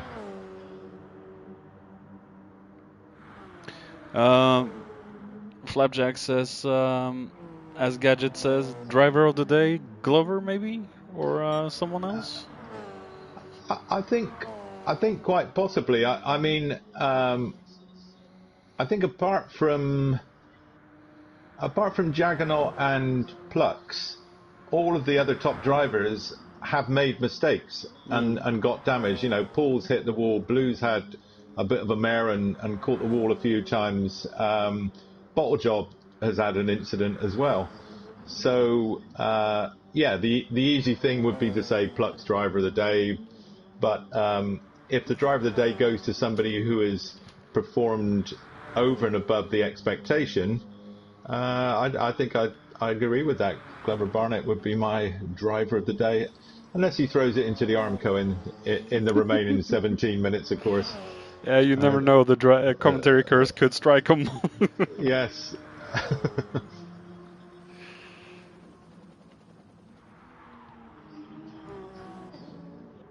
So I anticipated that Bottle Job's battle would be with Jaggernaut, but in fairness, Bottle Job did a really good, solid stint last time. And we have Brit. He's crashed on the bridge. No! Oh no! Engine damage, front and rear. I don't want to be listening to his stream right now. Oh, he didn't. Oh wow! He didn't actually hit the wall hard at all, but the Gran Turismo physics just killed his car. No. The thing is, if I missed the replay. I was watching the live stuff. Did he go in ass end first? Yes. He went on the grass, and then the left rear end touched the wall, and he spun. And you're doing it again, right? Let me see. It wasn't the hardest hit, but with a mid-engine car, if you go in ass end first, you will get engine damage. Oh, there he goes. He's already caught. Yeah. Oh, he's done the. He's almost got a real straight flush there. It's only his front right suspension that hasn't been damaged there. So let's see what's that going to do. He's got Mickey is his next competitor. He's got 28 seconds, but dropping fast. Yeah, he's closing in rapidly. So he needs to get back to the pits and repair with at least 18 seconds to spare. This could be important for Mickey in his battle for survival. Mickey's coming through the second to last turn now, and he's through the last turn. Mickey's going to pass him. Yeah, I think Mickey's going to pass him. This is not what Glover wants. Glover could do with a less than great race for Mickey. Well, I'm going to have to do the maths here in a minute because this is tight for that last relegation battle. If Glover's drive of the day has nicked and moved him up ahead of Mickey, that's a really good result for Glover, and probably didn't see that coming. Well, we have Mickey on very worn tires now. He's 7 seconds ahead of Britt, and he is closing in fast. Yeah. So I really feel for Paul tonight.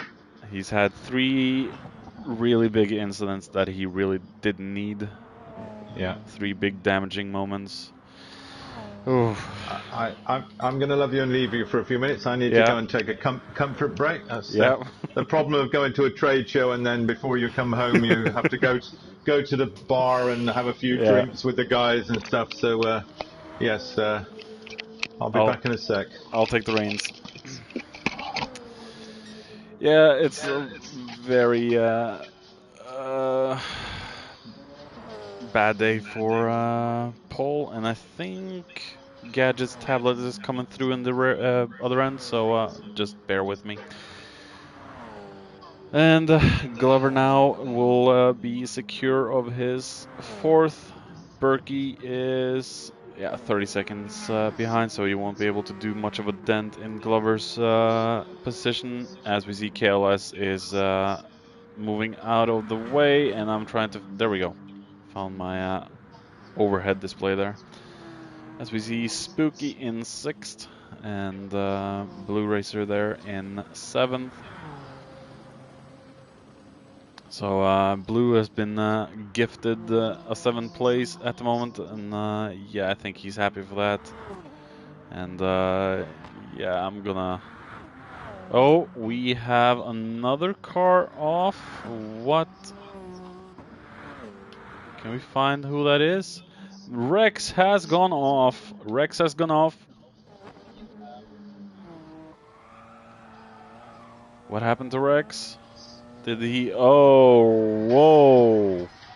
And Rex hit the grass. What did I miss?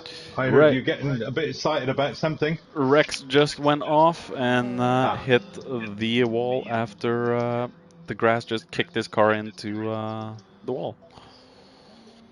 Okay. So... Alright, so I'm sure Forzy would be quite happy with 2nd in class or 2nd in tier.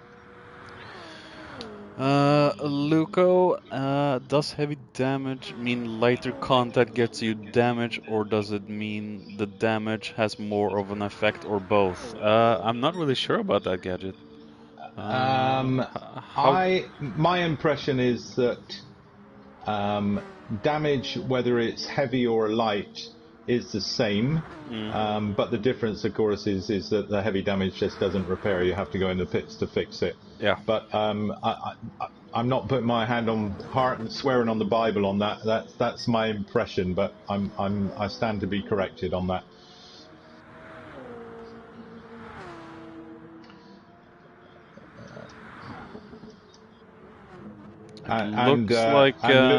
Luca, you have that to look forward to next season, mate, because you're nailed on for promotion to Tier 1 for the grand final season of ADEC. Looks like Bottle is slowly gaining on Plux. Okay, he's losing a little bit, but I think Plux can just open the taps when he needs to. And now it's suddenly 4.1 seconds, so maybe Plux has opened the taps. I think that's just the different performance characteristics of the two cars, where the bits where the Porsche is strong and the bits where the Toyota is strong. I noticed that when we were watching again. Look, it's 3.8 at the end of the straight there, and then when we get into the short skirts between the corners, Plux will probably pull it back out again. I think Plux has got this, and I think Bottle is assured of 2nd. So the interesting thing for me, before I went for my personal pit stop, was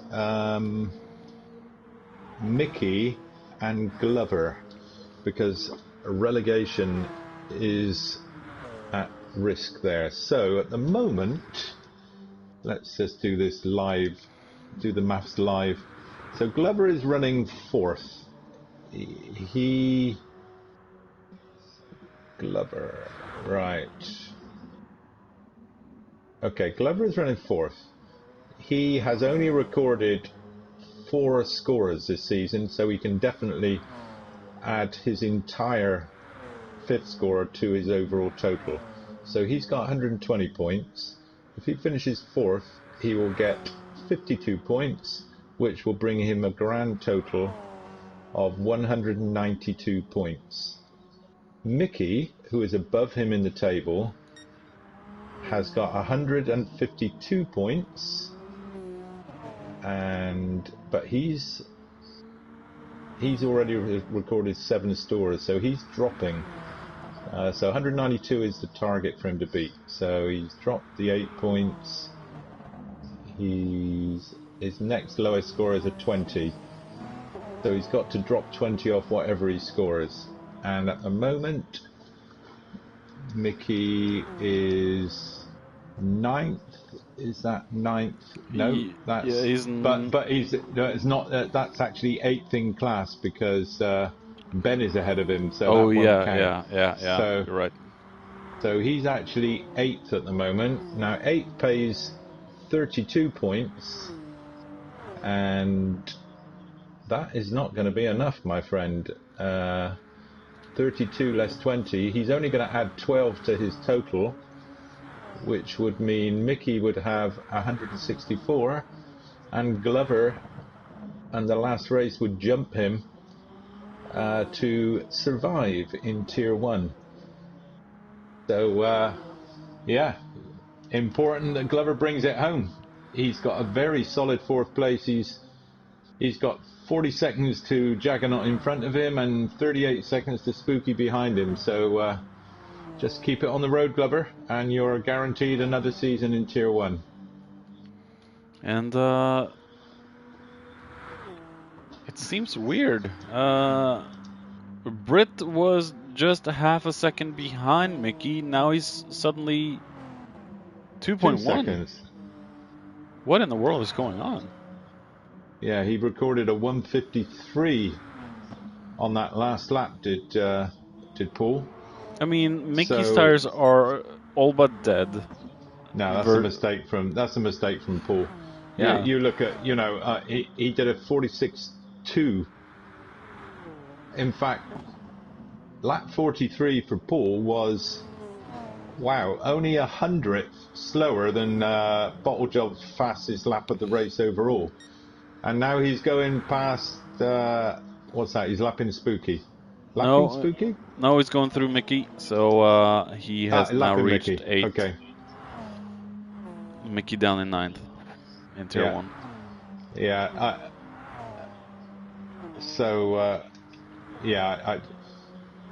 Britt's not going to make another place up No. anytime soon. I mean, Ben is ahead of him now, but Blue is the Tier 1 driver ahead of him. And we have a good old battle for 5th between Berkey, Spooky, and Blue now. Yeah. And That's the battle to watch, mate. There's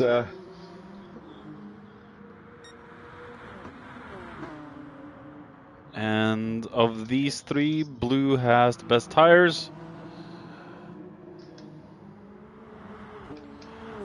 Jason, I think there is 3 Tier 2 racers in this one. Yeah, it's Ben is leading Tier 2 class, and then Foras, and then Mollarex.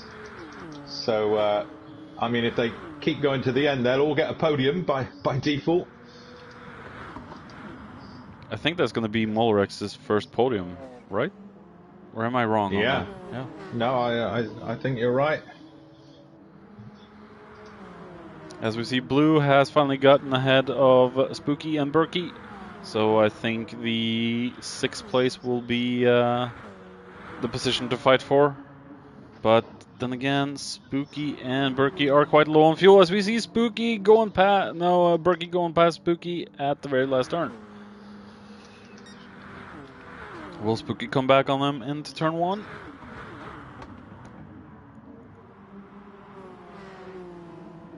No, I think maybe Berkey has this one. He has slightly better tires.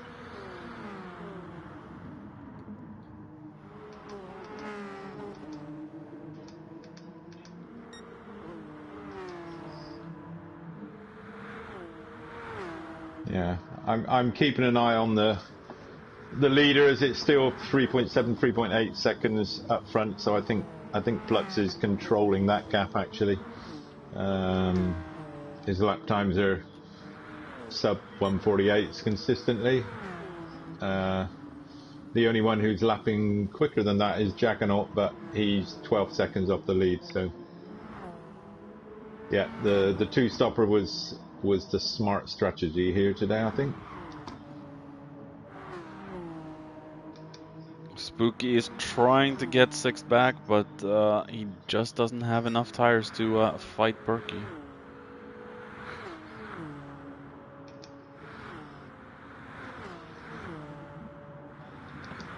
Fuel levels are looking dangerously low as well between them. Now Spooky has a bit of previous of running out of fuel on the last lap, and looking at all of the drivers out there, I think Spooky is the most likely candidate to suffer that again. If any of them are, they might all make it, but you know, Spooky's on the back of this trail. He's probably got the adrenaline pumping. I can't see him lifting off and trying to fuel save at the moment. He can see not only Berkey ahead of him in 6th, but you know, just a little bit ahead of that is Blue. And who's that ahead of Blue? It's a lapper. Okay, so we hope KLS keeps out of the way. The blue flags are waving. Blue is doing a Flux and giving a little flash of the lights. Well, this is definitely not an overtaking spot, but the bridge is. Now KLS should move over. Yeah, come on, down the inside, Blue. He's blend out of the throttle. Yes, it looks like he's braked a bit early. Yeah, good driving, KLS. That's exactly what you want from a lapper if you're coming up behind you. You ideally want to be able to tuck in and get a little bit of draft, but be confident that they're not going to lift too heavily and you're going to run into the back of them, or they're not going to change direction at the last minute in the braking area. So good driving from KLS. If he's smart, he'll tuck in behind and just take the tow. And Blue is now, yeah, he's got just under 2 seconds on Berkey. Berkey's obviously got to clear the back marker as well. And I think Spooky is, Spooky's got front damage. He must have clipped a barrier somewhere. Oh, I think he must have done that on the bridge. Oh, and he hit the wall again. He's running right out to the edge of the track limits and getting on the grass, and so he's got front splitter and front left and right suspension. So I think he's run wide on a left-hander and a right-hander. Oh yeah, second to last corner, he just hit the wall a little too hard there. And nope, not the camera again. There we go.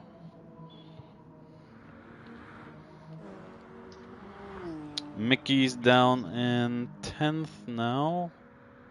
Well, not ninth. But oh wow, his tires are just gone.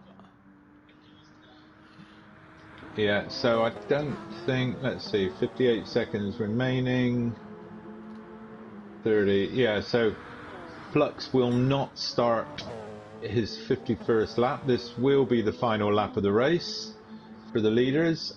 And he's got 4 seconds on Bottle. Bottle's got a tad more fuel. The only thing that can give Bottle this victory is if Flux runs out of fuel. Yeah. You know, before we get to the second last corner, for example. It's got the long straight now, which does take a bit of fuel. Oh, I think Plux short shifted quite a bit there. Well, if you look at his turbo gauge, he's not registering maximum turbo, so I think he's, like you say, either short shifting or not flooring the throttle completely. He's basically letting the battery give him that extra bit of performance. So yeah, Plux round the final corner. Great win from Plux, as we see a couple of the other guys Great have win. finished. Just spinning. Another and damage and engine damage from Plux as he hits a pirouetting, who was it, Berkey or someone that Yeah, was I think it pirouetting was across the Berkey. line then. But the race is over, so no harm done. Let's get Glover across the line, which will, okay, subject to stewards' inquiries, etc., etc., but should be enough to guarantee him, if my maths on the back of a fag packet are correct. Well, from what I can see on Glover's car, he's got no visible scratches, so I think he's been pretty clean. Yeah. I'm going to give Glover my personal driver of the day award. I think he's done really good. He had a lot of pressure on him. He kept up with the leading trio, who seemed to have the best pace of all the drivers. If you take Paul and Blue, who made their mistakes out of it, he was in touch with them until quite deep into the race, and then just brought it home with some very consistent driving. So, congratulations, everyone! Great season. Another season of ADEC is gone, and it also signals you and I hanging up our commentary microphone. Yeah. Yeah, I'm getting back to it next season, so... yeah, I'm looking forward to it as well. Can't wait, actually. It's going to be fun, hanging out with the boys, racing. Yeah, I've got a spotter's guide to write this weekend. Anybody who's listening that hasn't given me your details, now that the last race is over and maybe your section in the past can be completed as a reflection on this season, get that stuff into me so that I can dedicate my weekend, as I love doing, to writing yet another spotter's guide, the last one ever on GT Sport. Well, I can't wait for GT7 when we start up again with new tracks, High Speed Ring, Trial Mountain, hopefully Grand Valley Speedway, Deep Forest, all of those wonderful original Gran Turismo tracks, and hopefully a lot of new real life tracks. That will be awesome.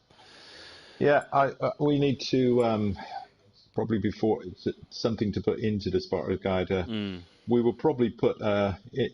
You know, at the end of the James Bond movies, whenever one Bond movie finishes, they always say, James Bond will be back in Diamonds Are Forever, in next year. So I think I'm going to try and commit to a date for the return of ADEC, based on the March 4th release date that has recently been published.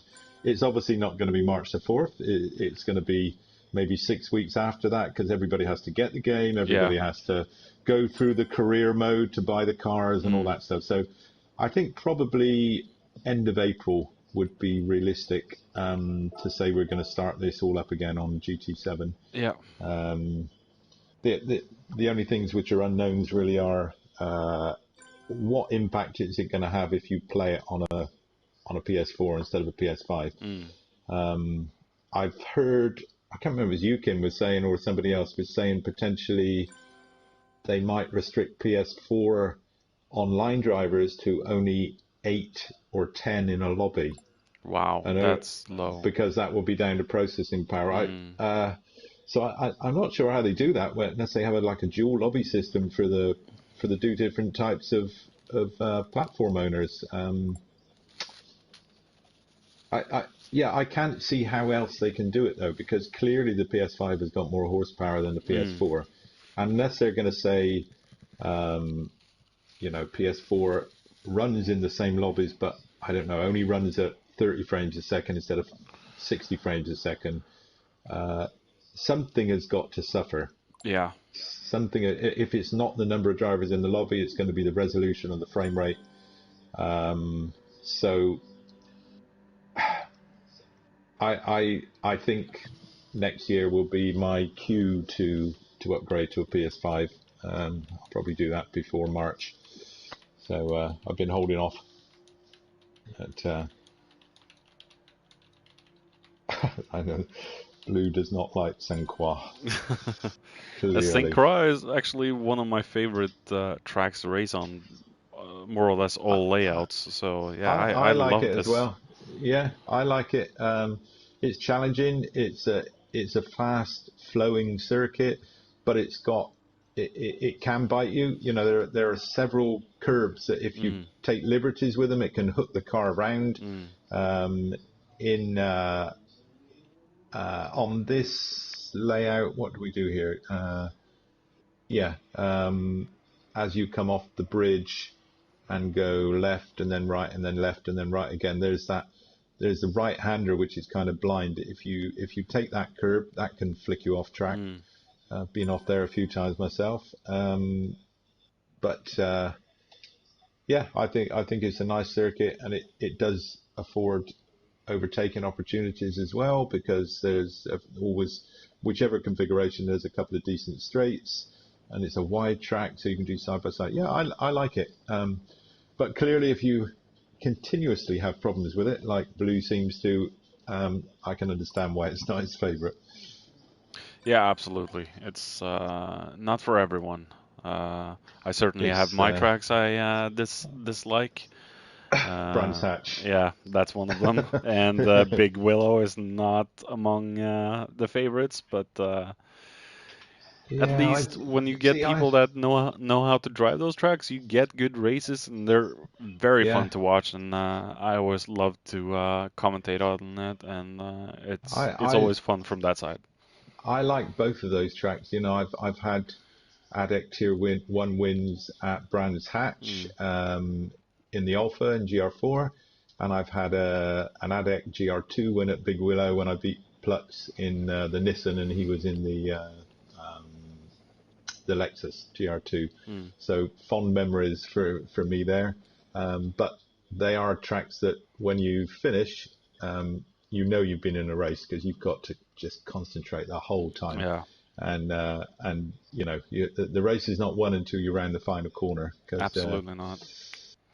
When you go off at Big Willow, you stay off for a while, because you know, the runoff area is like, you know, I'm in Los Angeles here, not yeah. So anyway, all right, I'm gonna love you and leave you, Kim. Yeah. Good luck with your toothache. Hopefully that gets sorted by the time we start the season proper. Thanks for letting me co-host with you. It's fun as always. Really enjoy it, and I will miss it. Yeah. But thanks for joining. No problem. But as I say, as much as I like the commentating, I'm a racer at heart, and I want to be out there mixing it with these guys myself. So really looking forward to that. Okay. Well, goodbye, one and all.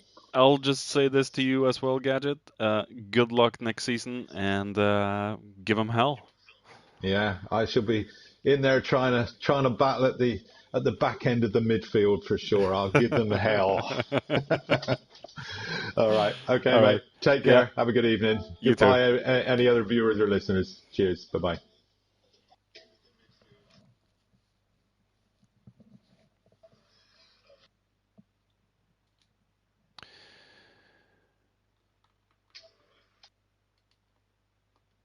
All right. So to finish off the season 4 of the Drivers Room Acelith Design Endurance Championship, the time has just flown by. It just feels like yesterday when I started doing the live comps for season 3, and I'll tell you this: I've enjoyed every minute, every second of the commentating, but for the final season of ADEC, to send ADEC into hibernation until we all get Gran Turismo 7 in our hands. I am going back to join the fun, have some good laughs and banter in the chat with Ben and Jason, all of the others that joined the party chat. It's going to be super amazing, super fun. And here's a little kicker for all of you. I have banned myself from qualifying next season because most of the racing I am going to do in the season 5 is from cockpit view. But as you can see in the picture right now, the Tomahawk is quite compacted in the cockpit view, so I might do both races in hood cam for this car. But the other class cars, I'm going to try and do those, all of them in onboard camera like Paul. So check out TX141 if you'd like to see how he does it. But that is enough for me. In 2 weeks, we will be back. I don't know if I'm going to stream anymore before that, but yeah. In 2 weeks' time, I'm getting back behind the wheel, and I'm gonna have some good fun races with the guys in Tier 2. So until then, I have been Kimaru, your host and commentator for Tier 1 of the past 2 seasons, and I'm saying thank you all so very much for watching. It has been a good race tonight and across the both seasons, and hope we get a lot more good racing for the send-off season of ADEC. It's almost a little bit sad. So with that said, thank you all, and have a nice night.